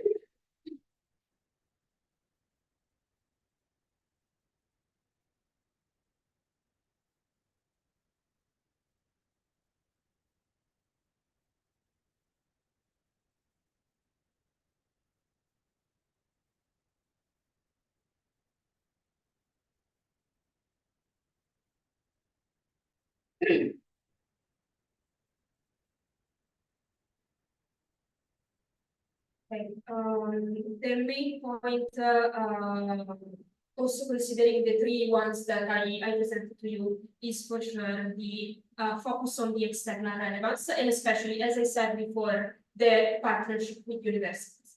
And I'm not just guessing it, but actually with the ones of you that actually I managed to talk while I was writing the application, and we had that small call in which I asked the questions. You basically all confirmed this theory, let's say, that actually the focus has to be the external relevance in order to be able to actually fulfill also the others, let's say. So that one will be the key one for sure. Thank you very much. Next question is from MC to Ahmed. Video. In your application, you talked about the centralization of tools for tracking better the plenary from the MC. Okay, context. Question. Can you explain better the next steps that will ensure implementation and performance at LC level? Should I repeat? Sorry? If this happen? Yes. Like, I will explain to you again. I will reformulate. So about this tool centralization that you proposed from MC side, okay, what will be the next steps that will, from this strategy, that will make sure that things are implemented and executed at the local level?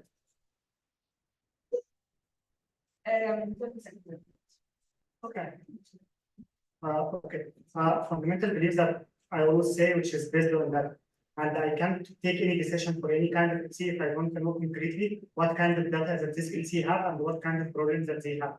And also on national level, for example, like, when the backed out people from the process, I say, maybe they don't have money, the realization timeline not aligned.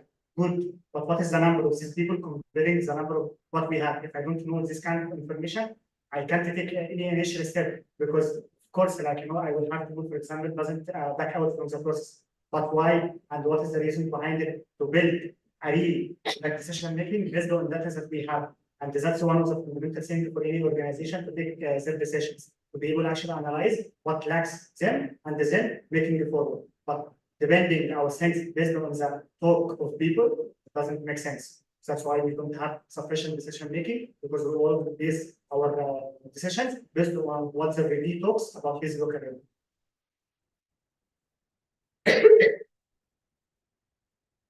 Thank you very much. Next question is from Roma Sapienza, Pavia and Bologna. For both of you, some starts.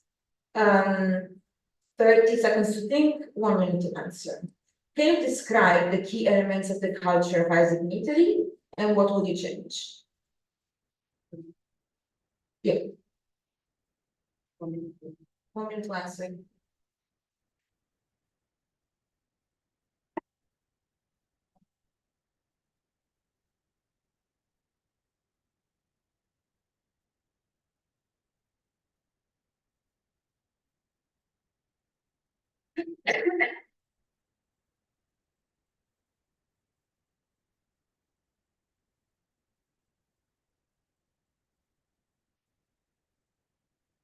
So when it comes to culture itself, of course we have like the concrete part, let's say, of not the more practical part of roll calls, shouts, and so on, and whatsoever. But I think that the main element that we still keep using, because in the past we also had 4DX as one of the main elements characterizing our entity. But I think that making Italy is the main one, and like how to implement, how to improve it, how to make it more relevant, let's say, is first of all starting to include and connect it more with the local realities we have. So at local level, I think that of course we already have like session in the local conferences and stuff like that, but I think that, for example, the first step of introducing the local mechanical manifesto, that was something like practical that we already started doing, and we have to work in that direction.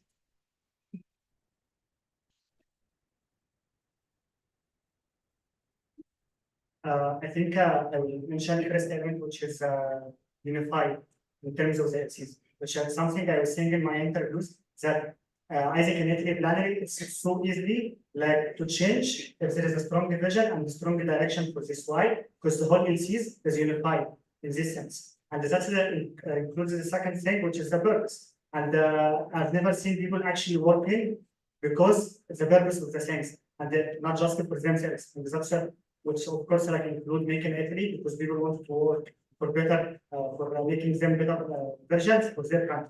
And the last thing, which I think people doesn't question what they are doing, if it's actually relevant or not, or actually it's helping the results or not. And that's what keeps us doing a lot of stuff, a lot of effort, because that doesn't reflect to any kind of results. And but people never question if it's actually the problem of the effort or the problem of the strategies. Thank you very much for your answers. Next question for both is from LC Torino, and I think it's your turn to start. Perfect. Still 30 seconds to think, 1 minute to answer each. Question is, what are the risks that you envision about the strategies that you proposed? What do you think is the main risk? 30 seconds to think, 1 minute to answer.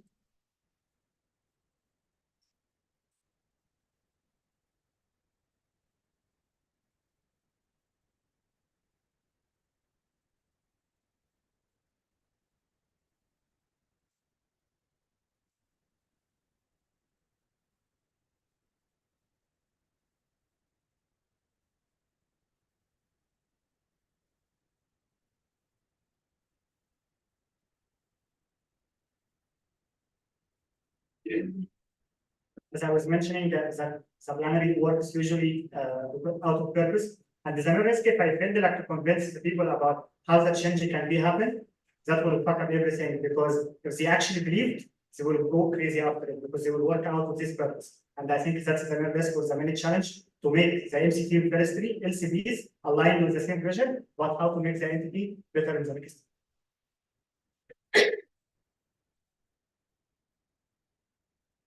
Okay, so for what concerns my directional strategies and the LC structure that I'm envisioning, the main risks, in my opinion, can be created, let's say, of like in the fact of not having, let's say, LCPOD or someone managing operation that is connected with the global planner. So actually, the main risks risk is to, let's say, not be able to fully or properly manage IR. This is why also I was mentioning the fact that MCP will need to have like a stronger synergy with operations in order to make that happen. And also another risk is that, in my opinion, or at least I hope I managed to do that, every strategy is connected one with the other. So this is a tricky situation because if something is not working in the first place, then also the other will be affected. So there is the need to. Thank you very much. Next question, both of you, starting Sarah, 30 seconds and a minute from Rito. Both of you spoke about working on university relations as one of the main strategies for marketing. How would you like to support ELSIs in creating those connections, considering the struggles of the last years?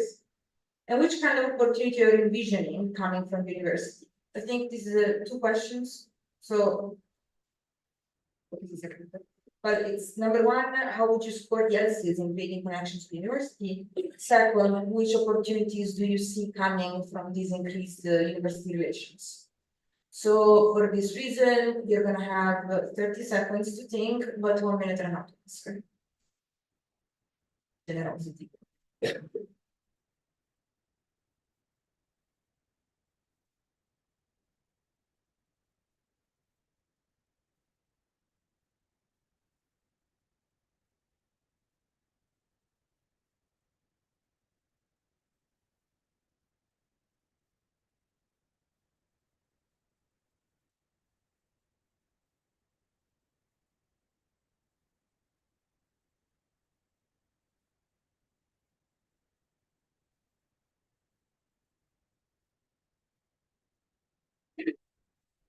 Okay.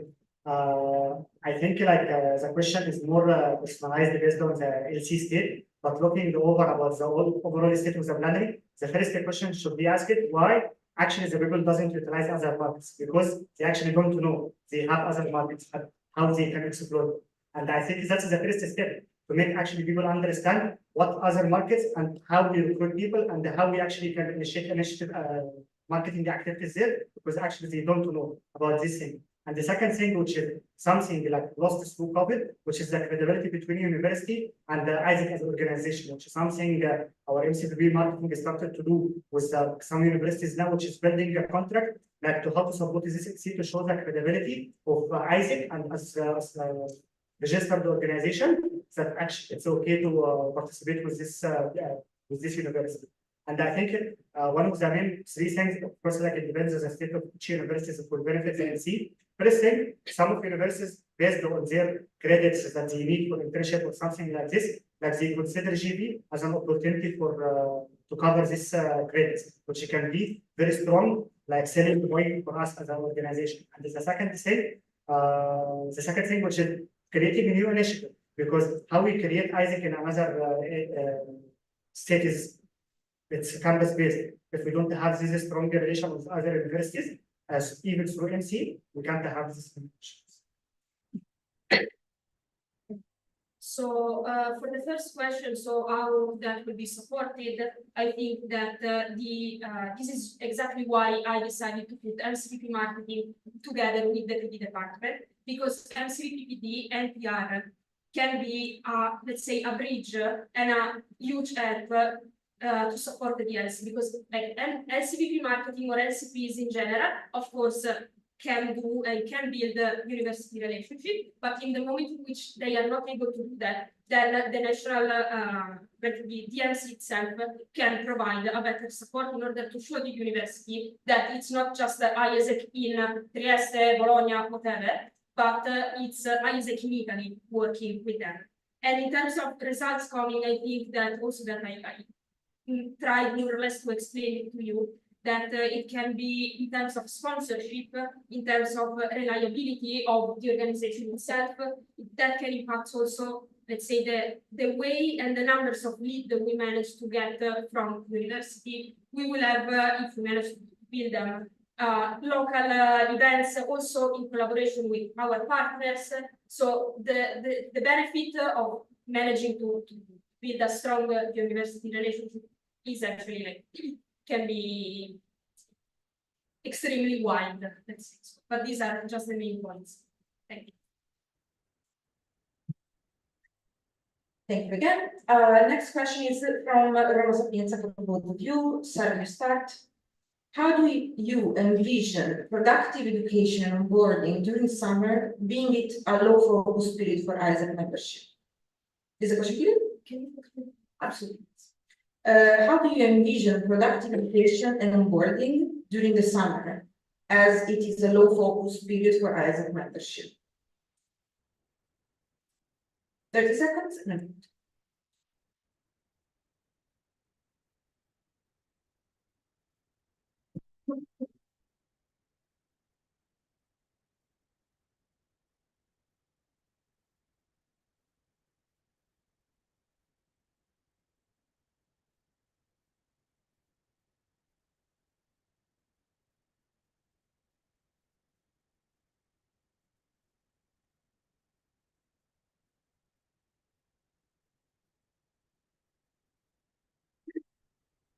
Okay. So first of all, I think it's extremely important for us as MC team and for overall the LCs and the EVs and members inside the LCs to have a clear timeline of what is going to happen during summer, to map out what is happening in order to better plan like common educational touch point, for example, that could be also, I don't know, exploiting a little bit more the summit themselves. We have conferences as well. I understand that the point is that during summer people want to go, they still have exam, they want to go on holiday, etc. But this is why I think that providing them as soon as possible, as soon as they join the organization, a clear idea of what, like, how do we manage the summer period, let's say, it's extremely important. And then also the NST support, in my opinion, is crucial to make this actually happen.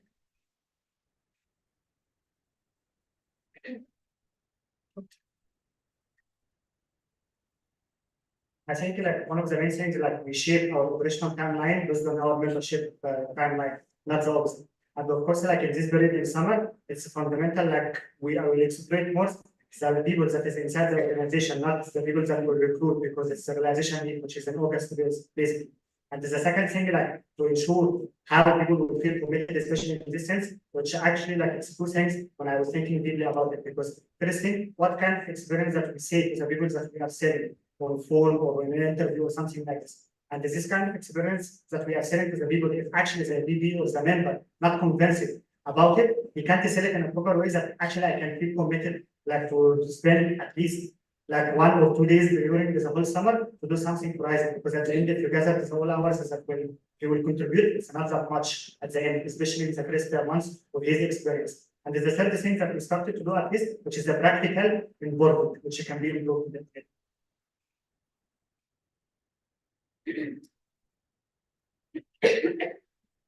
Next question is from Bologna to both of you. Please, you start. 30 seconds to think, 1 minute to answer. How would you assess your performance in the panel discussion in the first round of Q&A? What do you think about your performance in the panel discussion in the first round of Q&A?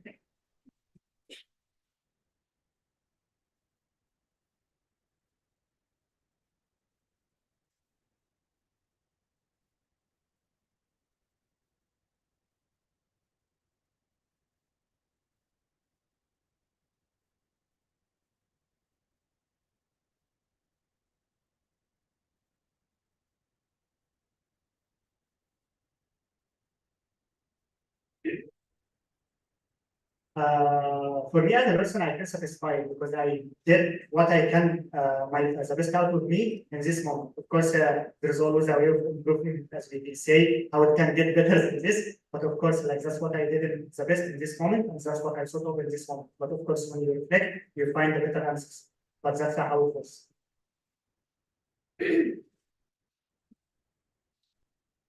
So for me, I'm not fully satisfied of the answers I provided, and I didn't felt let's say very confident, let's say, and I am fully aware of the fact that that comes from a lack of understanding that I have. This is extremely personal for me, and like it's a huge let's say topic, and I know that I spent many time in my life not being interested in what was outside, and that also why to me personally it's extremely important because it gave me the possibility to go a little bit deeper. But I understand that I still have a lot of let's say topics that I need to go deeper in, and I was mainly focusing myself on ISS stuff. So. Thank you, guys. Next question from Polito to both of you. This time, Sarah, you start. Also, this time, getting a little personal. Who are you at your worst? 30 seconds to think. 1 minute to answer.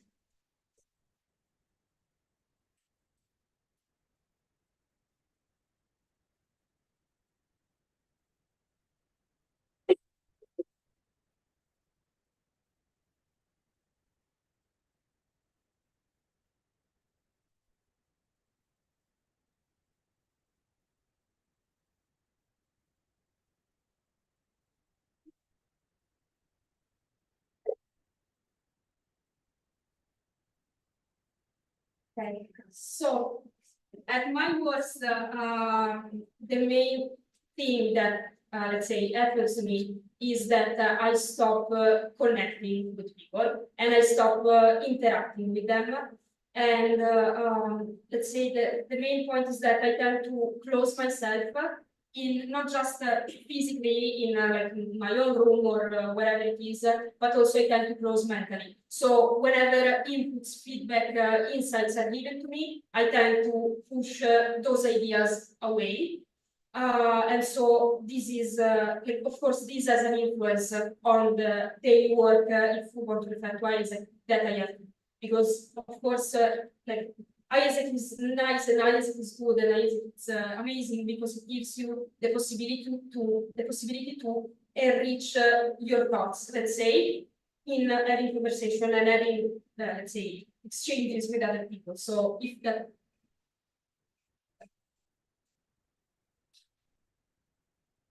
Okay, I think it has two parts. First part, if I'm tired mentally or physically, I'm the most introverted person that you can ever see.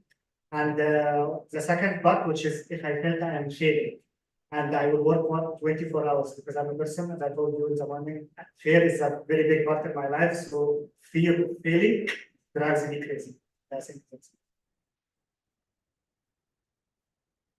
it. Thank you. Next question, also for both of you. Lithium, you start from Bologna.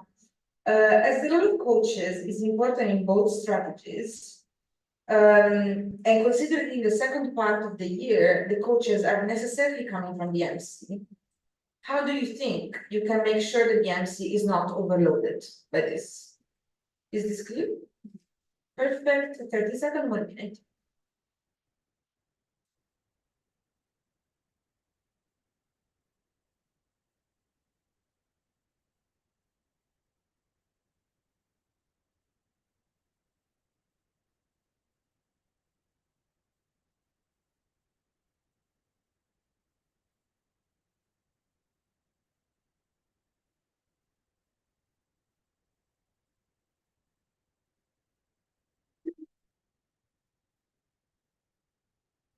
And I will not have the problem. So I will have all the departments are focusing on coaching the LCs. So the idea of needing external coaches anymore kind of maybe will not be existed if we don't have new initiatives. Because in this sense, we'll be able to have a stronger departments are focusing a lot on coaching the LCs. So it will not be a problem anymore. And that's what suffers in the last 3 years. There is no other departments are focusing on coaching.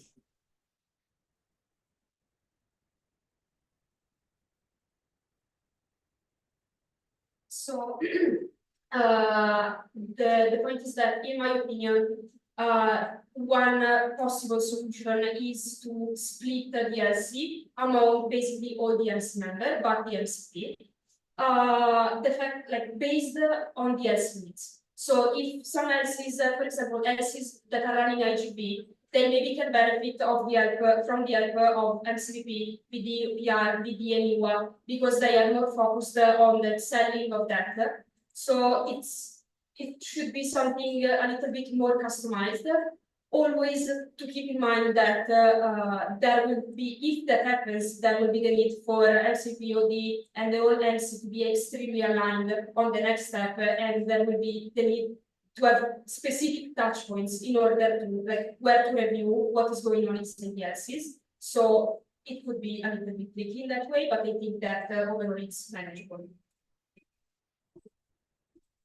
Thank you. Next question for you, Lithium, from MC. What are your main learnings regarding people management from your current MCP position, and how do you plan on implementing them into your possible MC team and board of present management?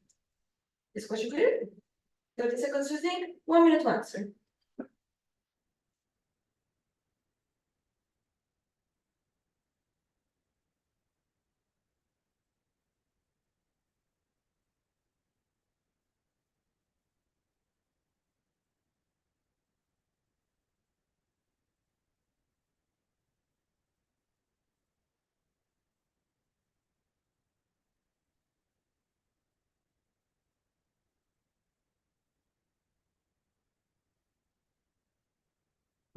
I think like the main learning, of course, way of communication things like with the people, because I understood how much it's different, even in Isaac context, but with different cultures from different point of view, the way of communication should be different. And I think that's one of the main learnings. And I think also like a recommendation from a friend is also MCP operations told me read a book called The Culture Map, because you'll understand the people in the country how they are communicating things. And I think that's the main thing.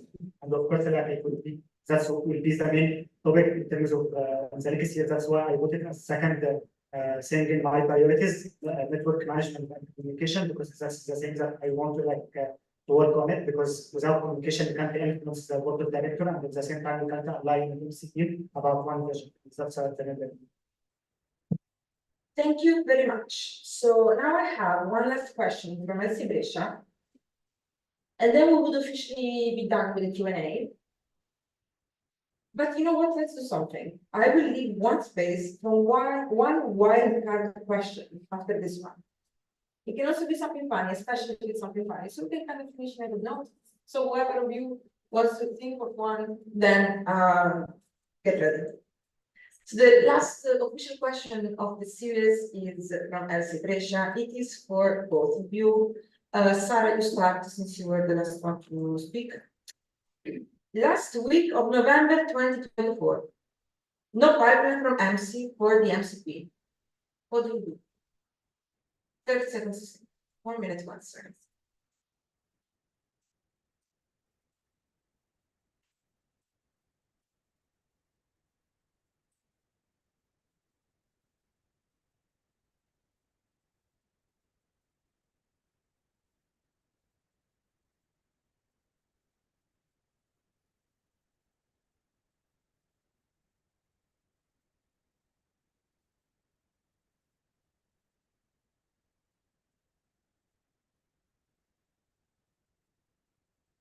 Okay, so this is, I hope, a situation in which we will never be.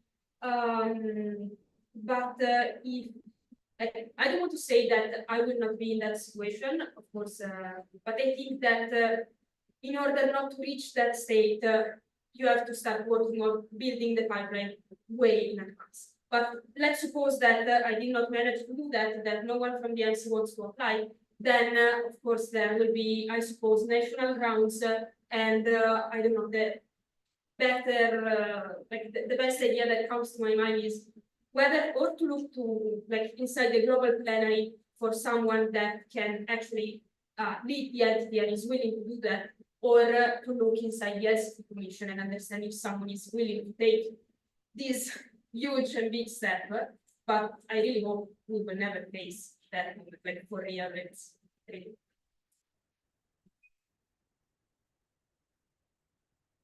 Someone told me once that applying for MCP is a brave decision. If no one of my MCP wanted to be a brave enough, I will find the bravest SCPs in my commission. Thank you very much. It's your time, guys. We have fun. Okay, go ahead. Okay, the start stop continue of the current house management. Okay, fantastic. 50 seconds to think, 1 minute to answer.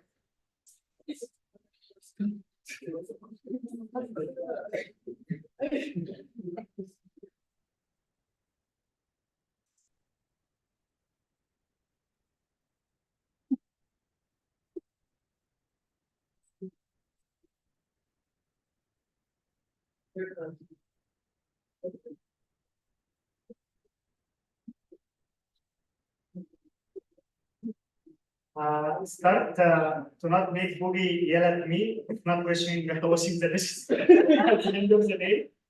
And stop house meeting that boys need to clean their room. We know, that's the objective of it. And what is start to stop continue? The consistency of Sarah. She's always behind us to clean the house.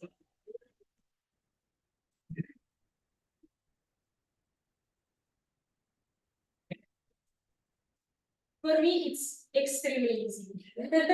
Stop not cleaning, start cleaning, and continue.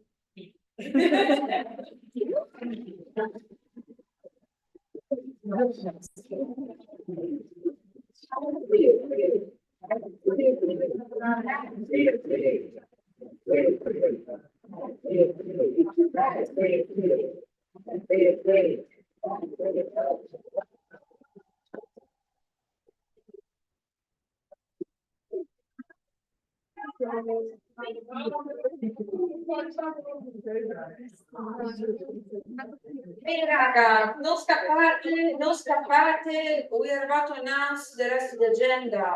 The rest of the agenda is very simple. We're gonna have a little bit of a break now. We are slightly delayed compared to the original agenda, but honestly, I congratulate us. We're just 10 minutes late. Wow. I never heard about this. So what you're gonna do now, you're gonna take a little break until 6:15, okay? And then we go for the reports reading situation. So you have 20 minutes, actually fine. Enjoy. For any doubt, question, approach the subcommission for us. Ciao. Ciao. Subcommission, you don't get a break. Subcommission.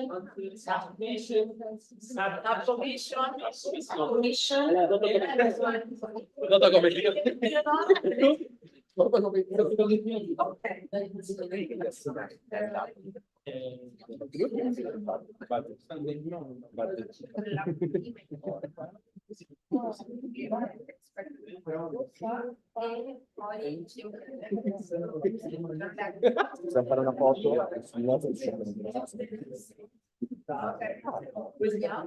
Però Va bene. sì, dai, ci delega.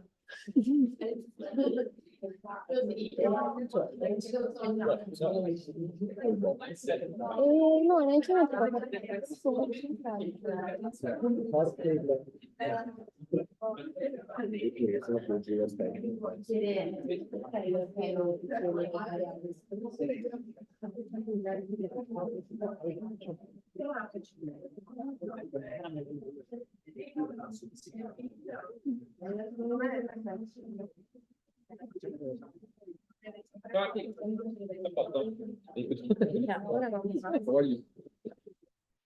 Sai, infatti io ho un sacco di rossetti muscolari, tolte dal pensiero. Ricordo quando faccio sciogliere per le gambe. Allora, faccio, diciamo,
Ci stanno vedendo? Salutiamo. Ciao raga. Ciao. Ciao, Eli. Ma mandiamo il link in un gruppo a casa dei nostri amici. Raga, mi serve il filtro. Mi dai il filtro. Si va dove serve? Poi mi devi dire dov'è. No, grazie. No, devi chiamare fino alla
E l'opportunità Carlotta.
Ascoltare è il momento di sedere.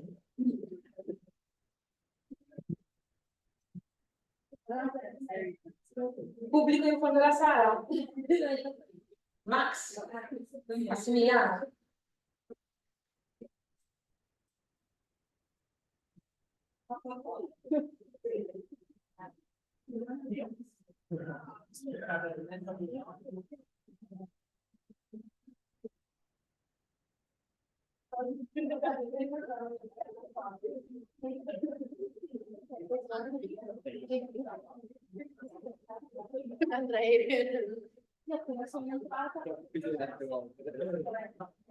Ci siamo tutti, vedo le sedie vuote. Ah, ma questa è la seconda posizione. Vedete, no, c'è una invece. Aspetta un attimo. Non è in fondo. C'è in fondo. Lo vedevo proprio. C'è proprio aperto. Bene, amici, amiche, amics. Siamo pronti per la prossima fase cioè, vi dà fastidio, sul microfono non funziona normale. No, va bene. Allora, piccolo introduzione alla lettura dei report.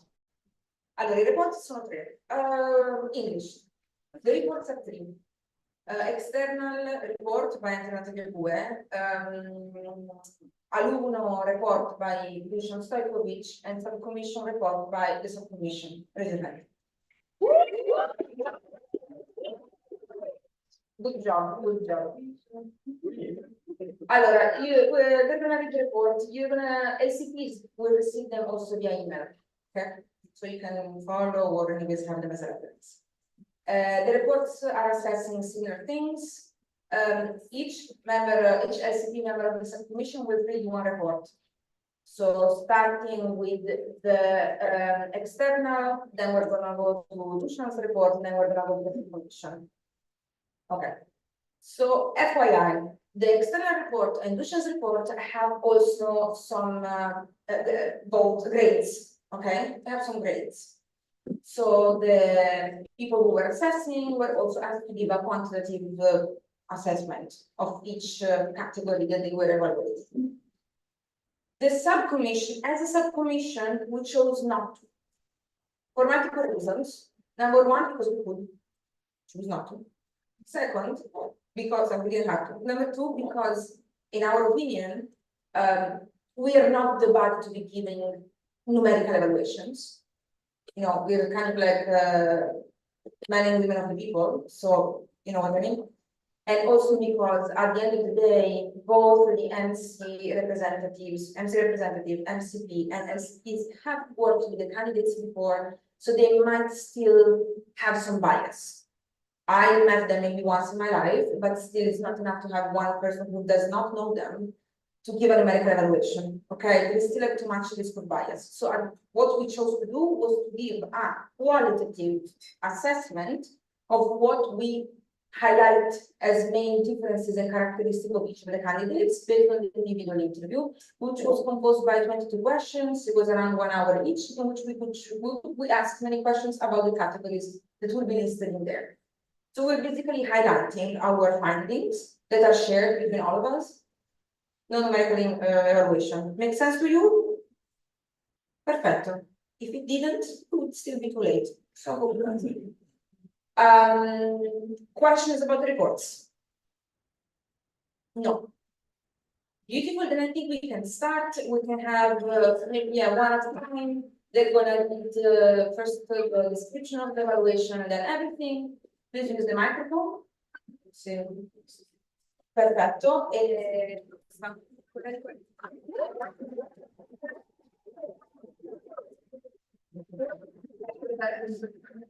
Sì.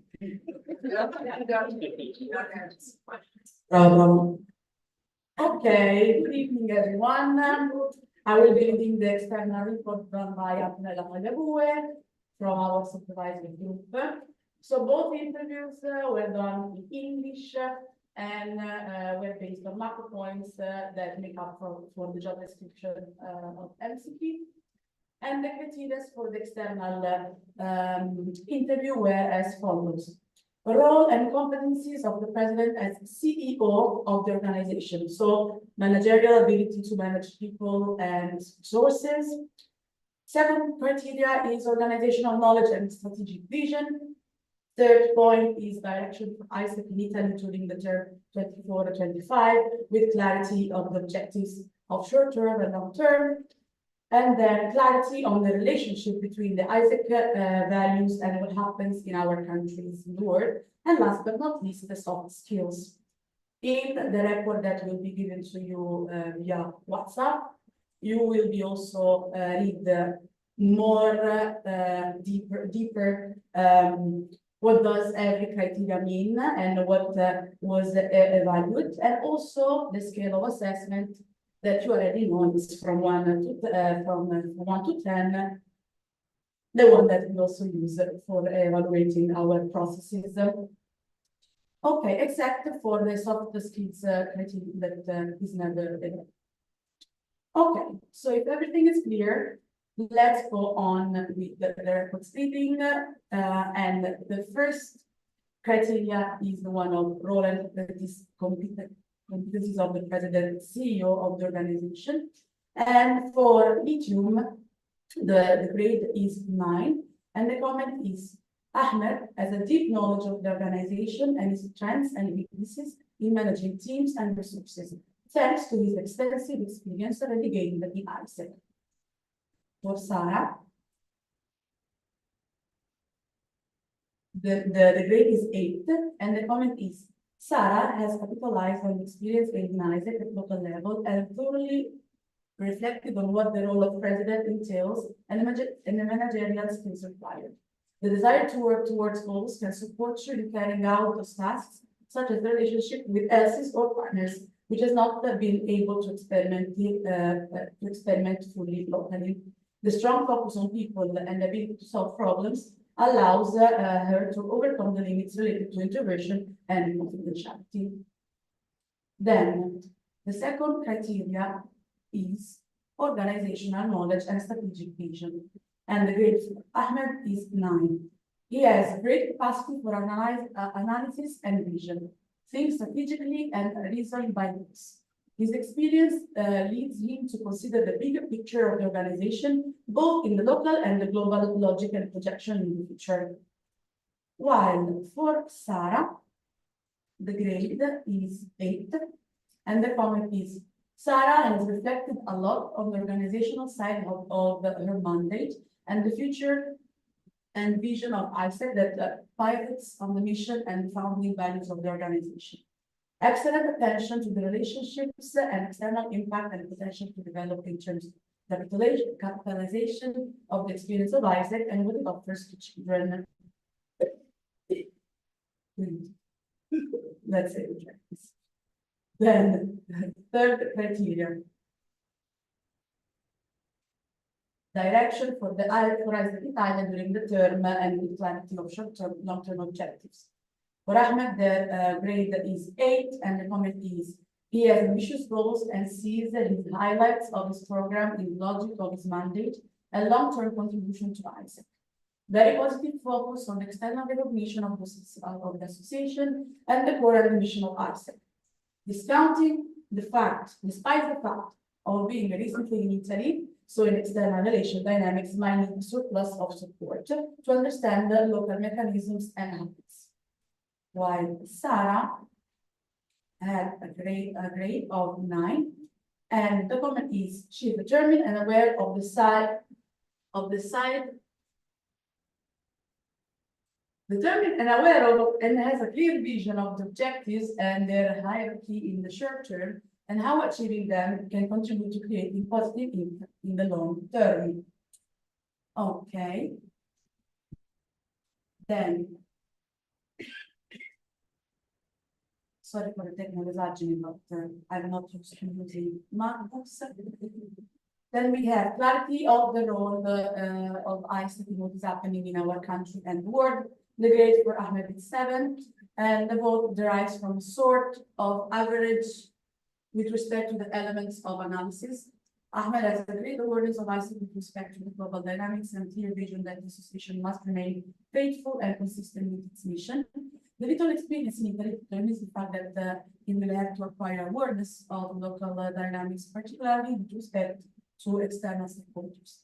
As for the ICT members and internal dynamics, the great experience already gained allows him to have a clear picture of the site in terms of the relationship between MC and LC and internal organization and relation with system.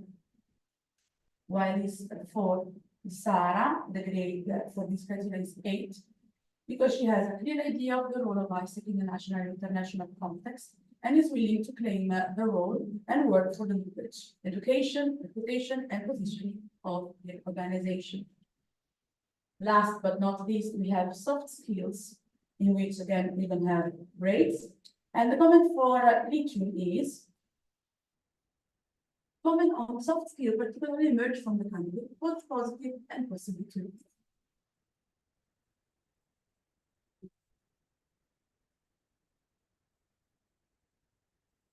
They are the same. Oh, to me, you know, no worries. Let's go with the final comment and general one. The comment that the external made to Ahmed is he has gained experience in ISAC that allows him to know internal dynamics and differences, as well as having already addressed the issue of the relationship between ISAC, the external world, and global side. He has great analytical skills, he learns from experience, even from others. Purposeful, determined, he thinks of his role as a leader driven by the ability to achieve results. Alice Sarah is determined, highly motivated, and will use will and determination to fill any gaps in terms of security and confidence. She has a great ability to put herself in shoes of others and see her role in a logic of service to support the organization. Her style of leadership will be characterized by work on personal and team motivation. Everything is clear? Good job,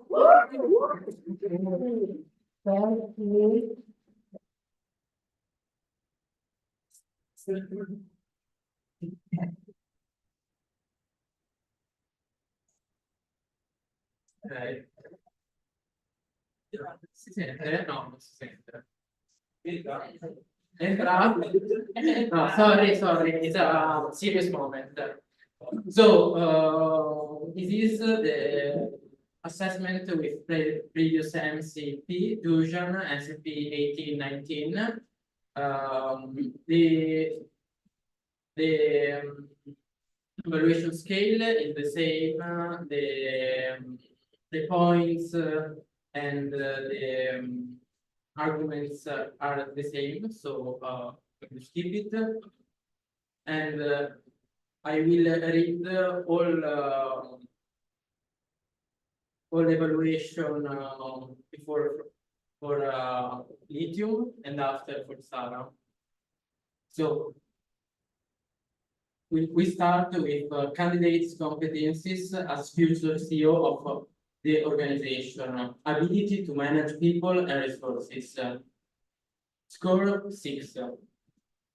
Hamed demonstrates a solid understanding of organizational process and the interplay between different areas and resources. He effectively links these elements to the organization's overall goals. However, his ability to translate his vision into concrete action steps and provide clear direction for their implementation could be further developed. Organizational knowledge and strategic outlook. Score 7. Comment. Hamed exhibits a strong grasp of organizational knowledge, effectively connecting global trends and historical patterns to the current state and the future needs of ISEC. He has a clear sense of direction, but could benefit from in changing his strategic thinking in terms of implementing these directions. Historical understanding of ISEC in Italy and the understanding of general patterns of ISEC as an international organization. Score 7. Hamed has a good overview of the history of both ISEC in Italy and ISEC, as well as the recognition of how those historical patterns are impacting the present of the organization. While Hamed shows a good level of understanding of the history of ISEC in Italy, it is important to keep working on better understanding the context within that history as happened and how to embrace cultural factors which might have affected certain trends. Ability to analyze and valorize the ISEC International Network. Score 6. Hamed critically assessed the direction of ISEC's international network and understand its potential role as MCP within it. He recognized the importance of representing ISEC in Italy in the global plenary, thought deeper analysis of the network's dynamics could strengthen his position. Candidate style of leadership while managing people, MC team plus SCP bargain. Score 4. Hamed exhibits a greater result-driven leadership style, emphasizing performance and setting high standard. However, he could improve in areas of self-awareness and empathy. In changing his team management experience will also be beneficial. Soft skills. Hamed shows commendable communication skills, particularly in articulating his vision and ideas. He could benefit from developing greater empathy and active listening skill to foster a more inclusive and supportive team environment. General comment. Hamed application saw a strong foundation in organizational understanding and a clear vision for the future. His leadership style focused on the result and high standard is commendable. However, further development in areas of strategic implementation, empathy, and team management will enhance his effectiveness as MCP. Hamed's potential as a leader is evident, and we focus the development in this area. He could significantly contribute to the growth and the success of ISEC in Italy. Sara Dalla Cio. Candidate's competencies as future CEO of organization. Score 6. Sara demonstrates a strong understanding of the current organizational context and the necessary resources for growth. She connects her vision effectively with implementation strategies. However, there are moments where the execution of her strategy lacks consistency, despite the clarity in articulation and direction. Organizational knowledge and strategic outlook. Score 7. Sara possesses an in-depth understanding of ISEC's current state in Italy and adeptly translates present challenges into future strategies. She places significant emphasis on leadership and management competencies, recognizing the role of the MC team in driving change and establishing impactful external relations and partnership. Historical understanding of Isaac in Italy, understanding of general patterns of Isaac as an international organization. Score 3. Sarah shows an understanding of Isaac in Italy's past and its impact on the upcoming term. However, she struggled to connect this insight with the global context of Isaac. The knowledge of global trends and the global planary's direction is limited, which is an area for growth. Ability to analyze and valorize the Isaac International Network. Score 4. Sarah recognized the importance of representing Isaac in Italy in the global plenary, but needs to develop a more concrete skill set for managing this representation, gaining a deeper understanding of the global plenary's functions and how Isaac Italy can leverage global resources would be beneficial. Can this style of leadership while managing people? Score 8. Sarah is an adaptable and self-aware leader. She understands and values the role that she would have as a leader of people in that role. She has a strong and clear vision to build a balance between creating a connected environment and holding a standard of success. She shows strong ability to reflect on the past leadership experiences and take learnings from them on how she would evolve her leadership style in order to lead as an MCP. Soft skills. Sarah displays communicable soft skills, particularly in adaptability and self-awareness. She communicates effectively and demonstrates emotional intelligence in her interactions. Improvement in areas like assertive communication and conflict resolution could further enhance her leadership capabilities. General comment. Sarah shows a promising blend of strategic thinking and effective leadership skills. Her deep understanding of the organizational context in Italy and the commitment to leadership development are noteworthy. Although there are areas for improvement, particularly in the understanding of the global context and strategic execution. Sarah's potential as a leader is evident. With focused development, she could significantly contribute to Isaac in Italy's growth and success.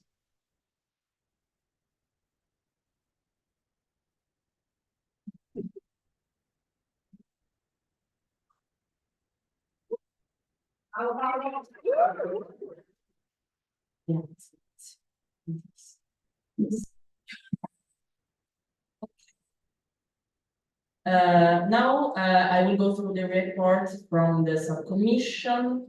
Amazing subcommission. These are the categories that you can see that we assessed as subcommission. First of all, role and management skills of the president, organizational knowledge and strategic outlook, goals and long-term vision for Isaac in Italy, and soft skills. First of all, Ahmed Eliti, role and management skills of the president. Ahmed demonstrated a clear communication style and a good level of self-awareness. His conflict management and decision-making style tends to steer towards decisiveness and strong stance that sometimes can lean towards a black and white approach in front of different alternatives or decisions. The candidate is very data-driven in his decision-making, which is a strength that might sometimes not leave room to emotions. The candidate demonstrated clarity and openness throughout the interview, as well as good understanding of the challenges of the role. Role and management skills of the president for Sarah. The candidate has demonstrated an empathetic and people-oriented management style, with preference for one-to-one touchpoints in solving conflicts and managing teams. On the other hand, she sometimes can have difficulties expressing strong stance and decisions. Sarah's clarity of presentation has been affected by the challenging context. The candidates demonstrated a good understanding of the challenges of the role. Second category is organizational knowledge and strategic outlook.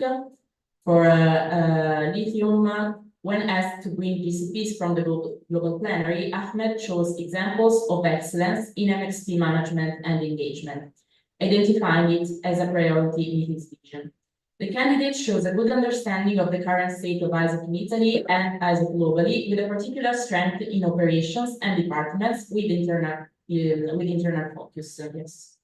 Ahmed focuses on a wide range of risks for the entity with internal operations focus. Same category for Sarah. When asked to bring GCPs from the global plenary, Sarah brings examples of excellence in functional areas and mostly linked to external relevance. The candidate shows a mostly accurate understanding of the current state of ISAC in Italy and ISAC globally, with a particular strength for externally focused departments. When analyzing the risks for the organization, she primarily focuses on liquidity and finance, deprioritizing other risks. Third category is goals and long-term vision for ISAC in Italy. Lithium, Ahmed's vision is ambitious and result-driven, with clarity on his priorities and coherent throughout the presentation. His proposed actions to drive performance are punctual and precise. While for what concerns Sarah's vision is pragmatic, with a focus towards consolidation and stability to enable future generations to aim higher. Her proposed actions to drive performance are linear and fair. Last category is soft skills. Yes. For what concerns lithium, Ahmed demonstrated precision, straightforwardness, and clarity. He demonstrated openness and vulnerability during the interview. He has strong ambition, sometimes at the expense of flexibility. His general approach shows his inclination towards data-driven decisions rather than finding consensus. While comment for soft skills for Sarah demonstrated honesty and humbleness during the interview. She is strongly pragmatic, sometimes at the expenses of short-term ambition. Her general approach shows her inclination towards seeking consensus rather than providing strong guidance. Any question about these assessments? No? Okay, so, we're done with the report stream.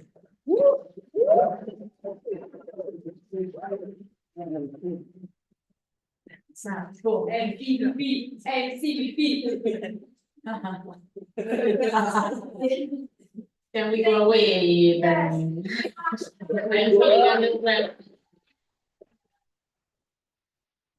Congratulations for your contribution to the process. Thank you very much for not taking many breaks. Yes. Okay. Thank you very much for your contribution. Thank you very much for not taking many breaks during the day. But I think now you're almost done with the thing. So before proceeding with the situation, no, it should be not coming yet. Allora, I made a mistake at the beginning of the day. Nothing tragic. We're still on time to fix it. Peter, don't worry. I say you worry. So I actually made the mistake of reading your compendium under the election section. And you're like, why is this a mistake? Because actually the election rules are not in that section, are in the MCP section. An election section is a separate section, which somehow only has instruction to count the results of the second round of voting. Don't ask me, ask yourself. I was not crazy. Come? I was not crazy. No, I found out that. like if you go in the election section, there is only the, yes, but you will fix it in a legislation session, okay? So what I explained in the morning is still true as a thing, but what happens is that we're gonna have a first round of voting, which is normal, just with the X. And you find that under the national president section in the compendium, okay? So that is the first round. We only go for the crocetta, okay? Then we're gonna, I think probably before voting, like in this evening after dinner, we're gonna just reread the compendium together so we're all aligned. So what happens is round one is just with the X. we reach the quorum deliberativo, grande applauso. We don't reach we don't reach quorum deliberativo, then we go to that whole complicated thing. Okay? Va bene? Capito, capito? Yes. Cosa? No, niente, vabbè, dai, we're a bit tired this time, I think. No. The sound of the, exactly. Yes.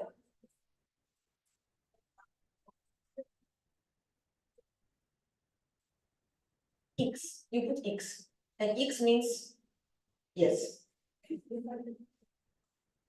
you put nothing, it's an abstention. An abstention does not change the deliberative quorum. Okay, so the amount of votes needed is still 50% plus one.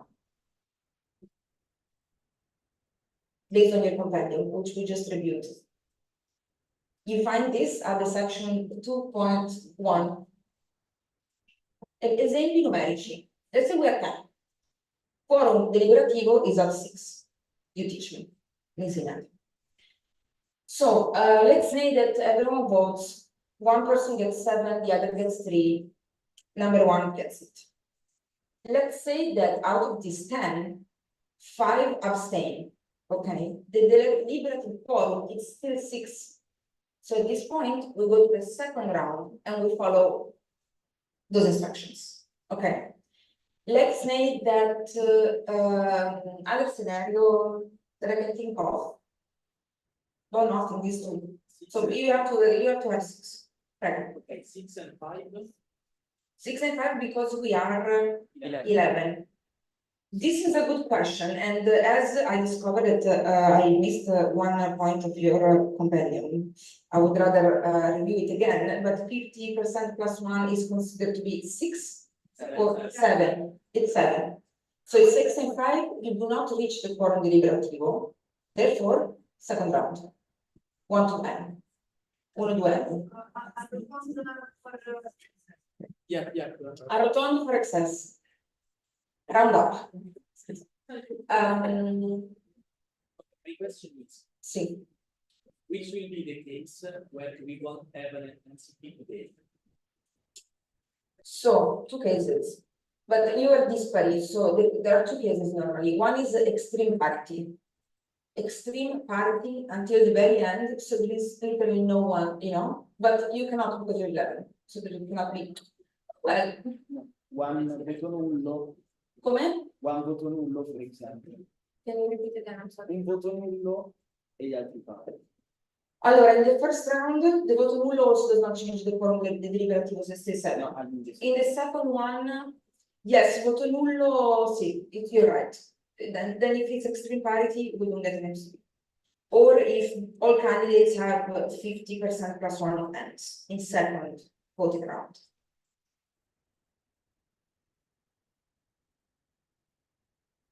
Other questions? We're gonna literally read everything up before the voting. Come? Generations. I cannot pinpoint one single person. But I know this system has created a bit of troubles in the past. Once my predecessor, Muscardo Urso, he was invited to chair an MCP election, and he said, you know what? And then it was a nightmare. They spent hours in that to figure out the votes and the things. So yes, it has created problems in the past. We hope it's not going to create problems in the present. Oh Madonna, però comunque insomma, we're gonna still review a little bit. Further questions? Impellenti questions? No. So basically the thing that changes from the morning is that we're gonna have just a round with the crocette at the first one, okay? Which again, you can find in the MCP section of your compendium. And that somehow turns into election and that's how the second round is elected. But it's okay, we figured it out. Basta, va bene. Allora, now, if you agree, since we should have MCPs, we have to undo this table. Come talk to?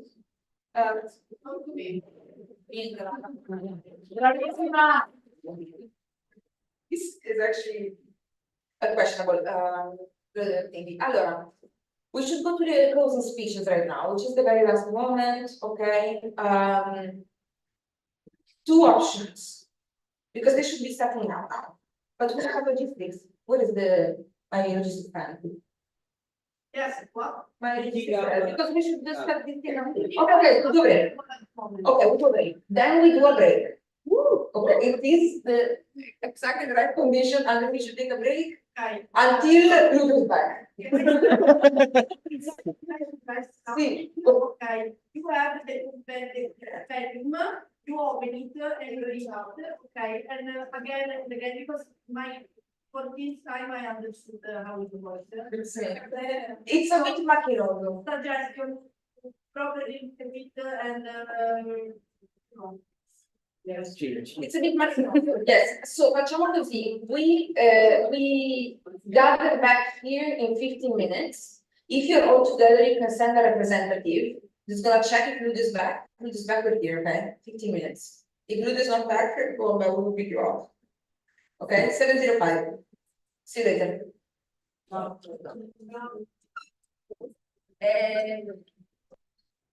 Sarah, can you go tell the candidates that this is happening, that we're gonna be late? We're starting to Ludo comes back. See, when it is back, let's say around 15 minutes as a benchmark.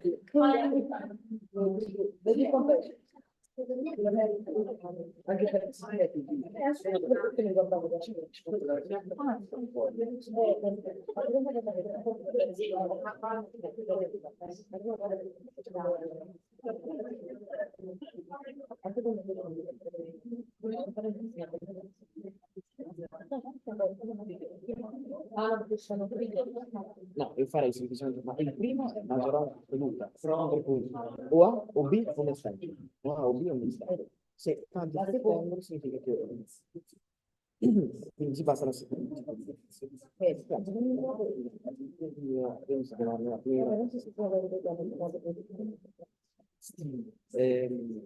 La prima accesso. Quando wow, La nazione dovrebbe essere sempre a prevalenza, primo, secondo, tre. Deve essere primo, quaranta secondi, e poi prima di solito. Perché così sei, ma se prendi uno o due che non puoi mettere due, però o uno o due, cioè o uno o due o NN o uno.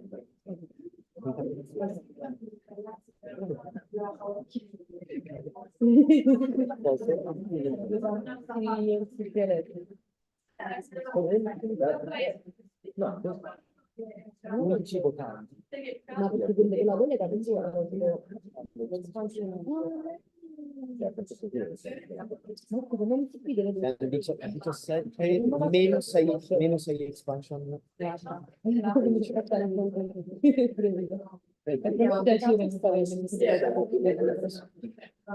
Se non fosse che vedo lo spoglio prima, parlo e lo spoglio dei voti non parlo. Raga, Ludo is back. Ludo is back. Vabbè, ci possiamo sapere. Let's do 7:05. Max. Max. Di a tutti che rientrano alle 7, non alle 7:05. Sì, sì. Esatto.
Tutti gli altri a posto, guardo di destra e a sinistra, le teste di vuoto, ci sono Nancy? Nancy? Ok. Allora, important information per il pubblico. Sa da fare casino, ok? You're not in the mood, I don't care. This is the time to perform. Okay? You must perform at your best. Ok? Chiaro? Dobbiamo fare le prove? No, perché abbiamo la cena alle 7:30. Ok? Cosa? You train on the day, but I have to say your performance was declining.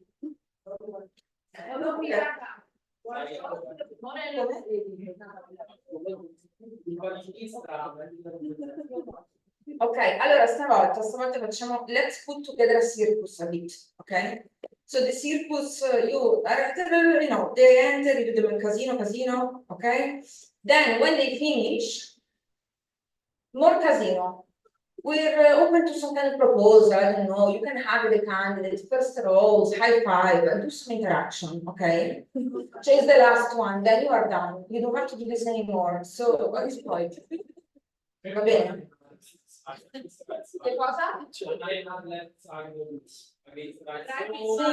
va bene, però right side you have more people, eh? In the right side you have more people. So the standards are higher. We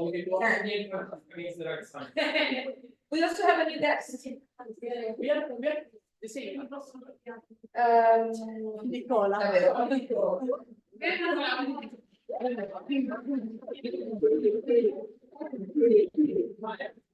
Ok, ok, quindi posso. Ah sì.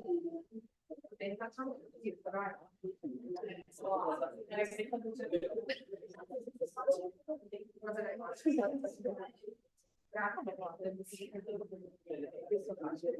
va bene, allora ci siamo quasi. Avete capito la task? It's simple. Allora, quando they finish the coso, especially prima riga, you go here to do something, va bene? Ok, ma chiaro, the task is chiara, ok? Expectations is the super point, the task. Cosa, Max? It's maybe like Gabriele from down. Like Gabriele, ok, but per favore, and then you do the same twice, and then we are almost free, va bene? Expectations clear. Now, candidate is ready, PowerPoint is ready, music is ready. Okay, we are ready. Yeah. We established that we are ready. So, welcome for the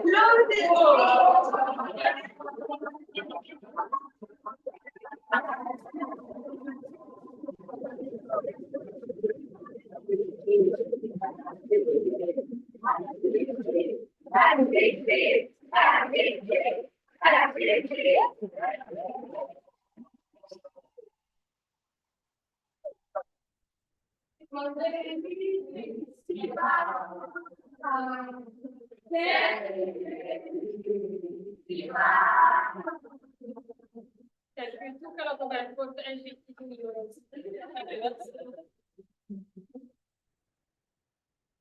What are you doing? It's not me clicking. Okay.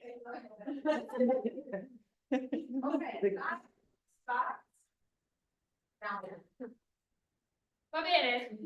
So, welcome people to the last final speech that I have for you. So, I want to start it by thanking you for sharing this experience and this journey with me, even to the people that joined a little bit late. I hope you enjoyed. And as I told you this morning, we had 3 speeches, one to present ourselves, one to present our strategy, and now I want to explain you why I decided to take this step for this step. And in order to do that, I want you to explain to you, and I want you to understand what ISEC means for me, actually. And please don't cry, it's strong now. ISEC for me was the place that made me face lightnings and storms, and also provided me with a crew to face them.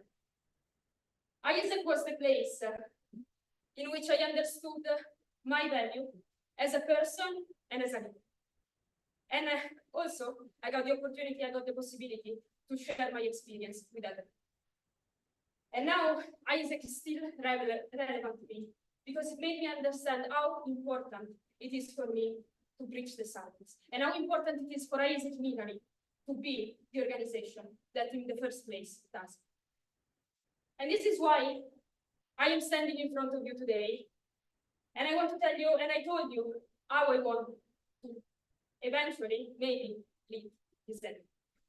And it's doing it day by day until we manage to reach this. And as you read in the application, the driving question for me was coming from the meeting. And it's the first one. If we don't do it, who will do it for us? And that was the driving question for every application I have ever submitted in my ISEC experience, but one. As you may know, I never submitted my MCP application. And I was thinking, I was too scared to do that. And I was thinking that I was not the right person for that position. But what I learned in ISEC is that even if you fail, the majority of the times you can recover. And I did it, we did it with my EB. Because in the end, I was actually SCP of ISEC in Trieste. And we managed to do it with perseverance. And this is why now I can proudly say that ISEC in Trieste does not have just one MCP, but it has two. And so if we don't do it, who will do it for us? But also, in the application, I said to you that this is not enough to explain why I decided to take this step. And the second part of the reason why I decided to do that, it's always related to the meeting. And it says it's by starting with our personal growth that we can actually enrich our country. And when I joined ISEC, I didn't know what a life-changing experience was waiting for me. And I know now that I lived it, how powerful that can be. And it can be powerful because in ISEC, we are developing value-driven leaders. And I think we all understood and we all know and are able to acknowledge how important it is in Italy and in the context we are living in the world to be a value-driven leader. And one of the things that amazes me the most about ISEC is that in opposition, let's say, to what is going on inside the majority of the countries right now, is an organization and organization is that we do not just talk, but we have a concrete one. And we have it thanks to our membership program. We have it thanks to every exchange we managed to deliver, thanks to every collaboration we managed to establish. And also inside the application, I was talking about ISEC as a platform where to develop, a platform where to grow, a platform where to understand who we are, what we want to achieve, and why we want to do that. And so, before starting, and I messed up the slides, I'm sorry, I'm a little bit nervous. I want to tell you that I believe that this entity and ISEC in Italy can be the platform in which we manage to achieve all of that. And I still want to be here with all of you to achieve it and to work for that day by day until the twist. So for the last time, thank you.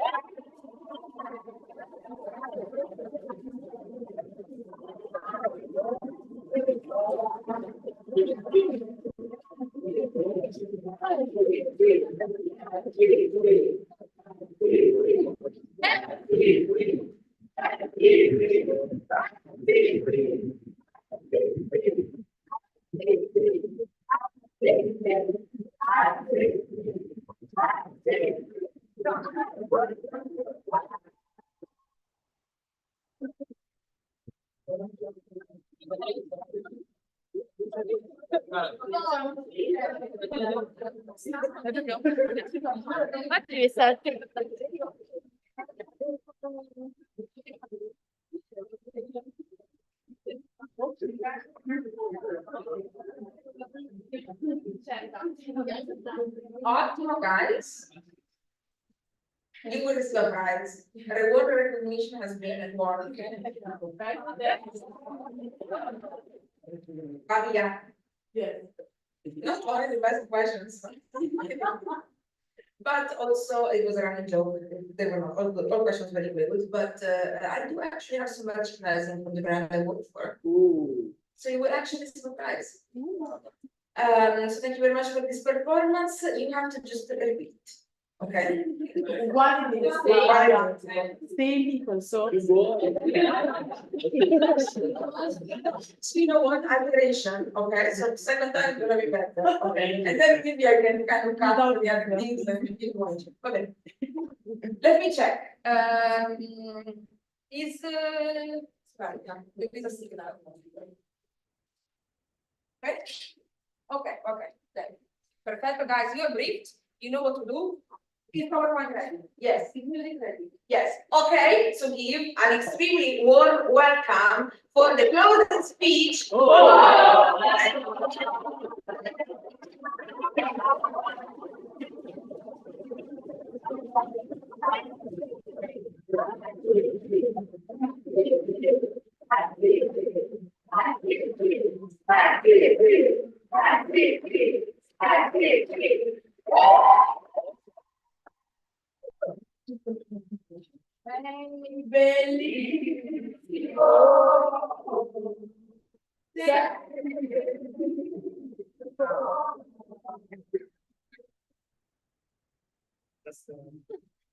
Okay, it's coming to an end, right?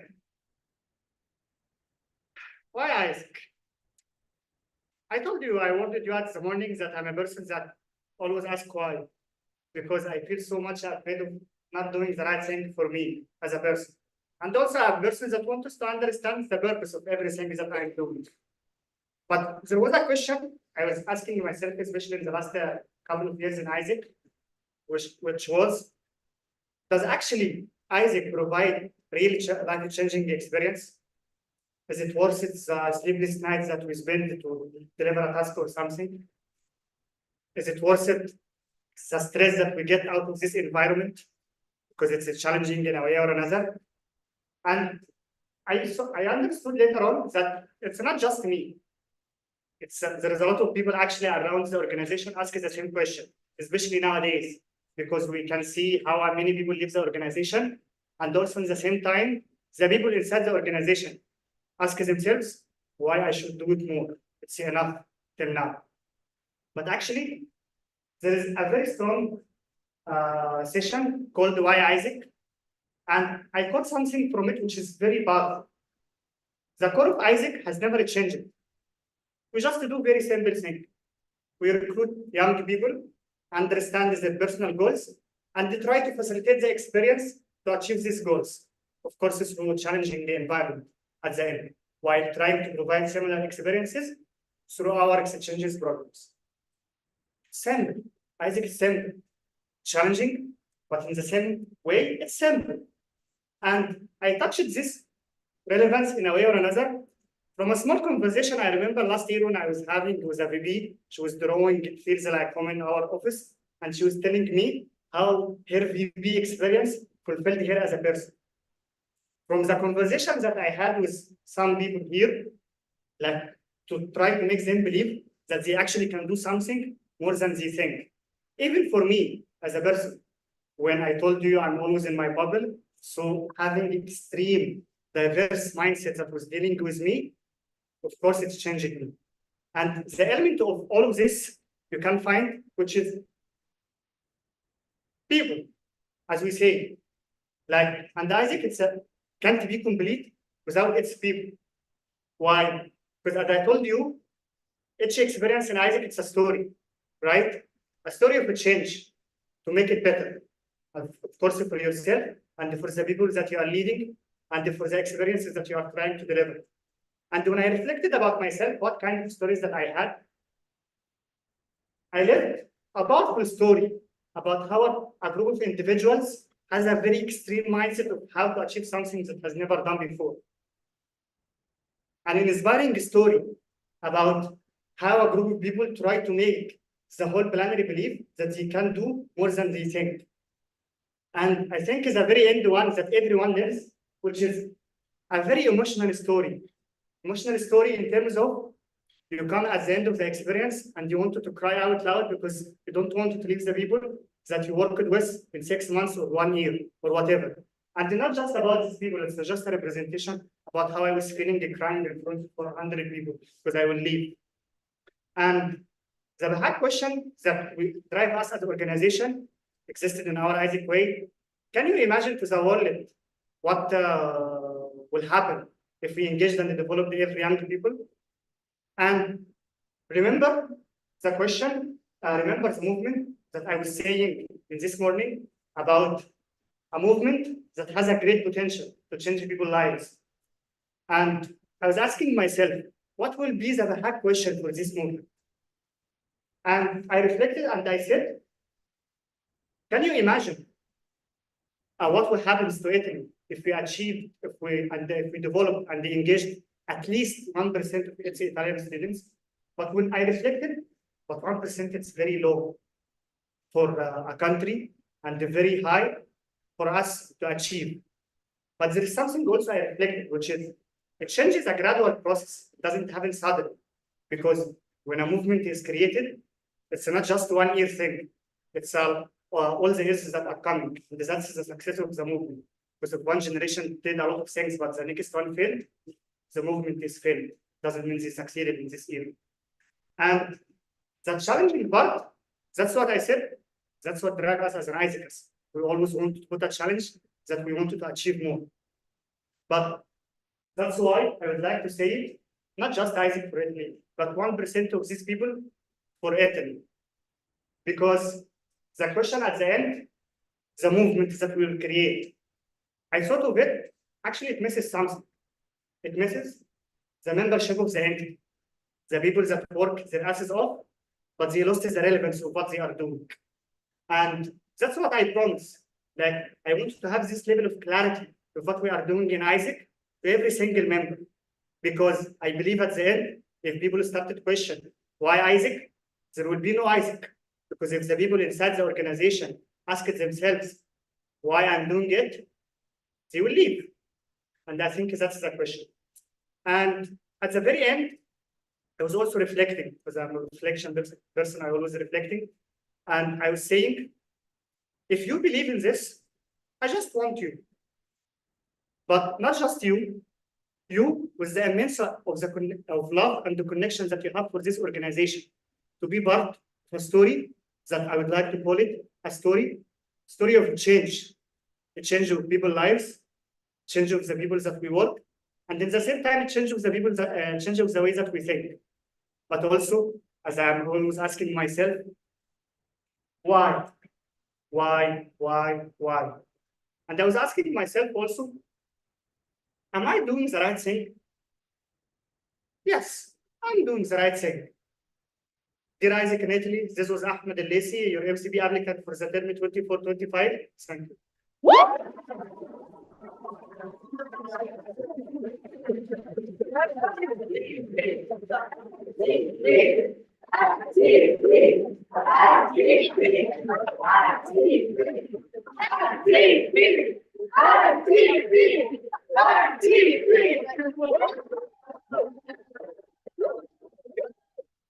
È bellissimo!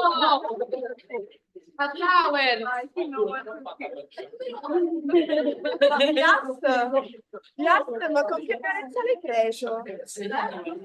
L'ho preso, Peccato il concetto non fosse qui. esatto.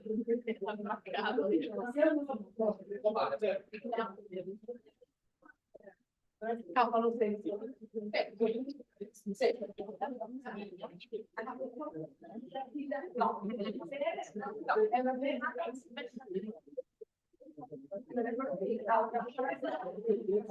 ragazzi, ragazze e ragazze. Beautiful. You did it. I congratulate myself for your last performance. Grazie raga. Ma posso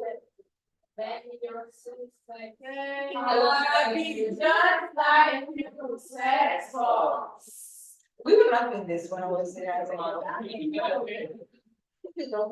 Va bene, thank you very much. I said I did my best, but vabbè dai, average. Comunque, with this being said, allora, instructions for you. There is dinner. Dinner is at 7:30, cannot be changed. So what we're gonna do is the following. We are going to prioritize for the dinner time the voters. Okay, and the subcommission, which is not the voting, but also the tribunals, okay? So we're gonna go right away, voters. Now voters, we can chill a little bit more. Then with the people who are voting, we meet again here at 8. It's not to vote, we will do it all together, okay? See, we'll do fast. We eat fast and we meet here as soon as possible with the voting people and the members of the subcommission, okay? You're like, what is happening? Okay, you requested it. You requested the meeting, so we're having it. Okay. So that's discussion is after the moment that. Yes, as the discussion is after. C'è una dissenso. Yes. Others, you chill, but you also keep looking at your phone for. Come? Just you wait. You can think, discuss. Ok, tutto chiaro? No, if you have perplexities, tell them now, but also. Yes. Perplexity, all clear? But see here very, very soon, again, voters, we eat a bit fast. But, okay, no, more than I am. Ciao, ciao. See you soon.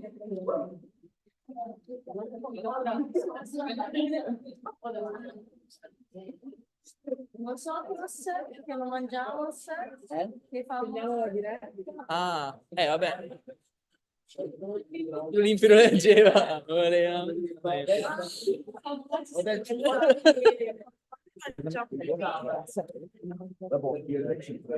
Raga, ma io dovevo terminare il telefono. Raga, io ho terminato quasi adesso. Basta io. Ah, la dovevi terminare prima. No, non so se dove andare. No, vabbè, no,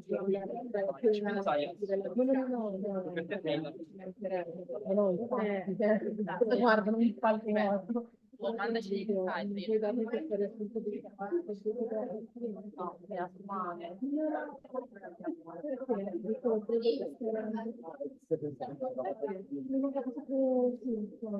Guarda che spegnere il microfono della qualcuno mi chiama lui, potrebbe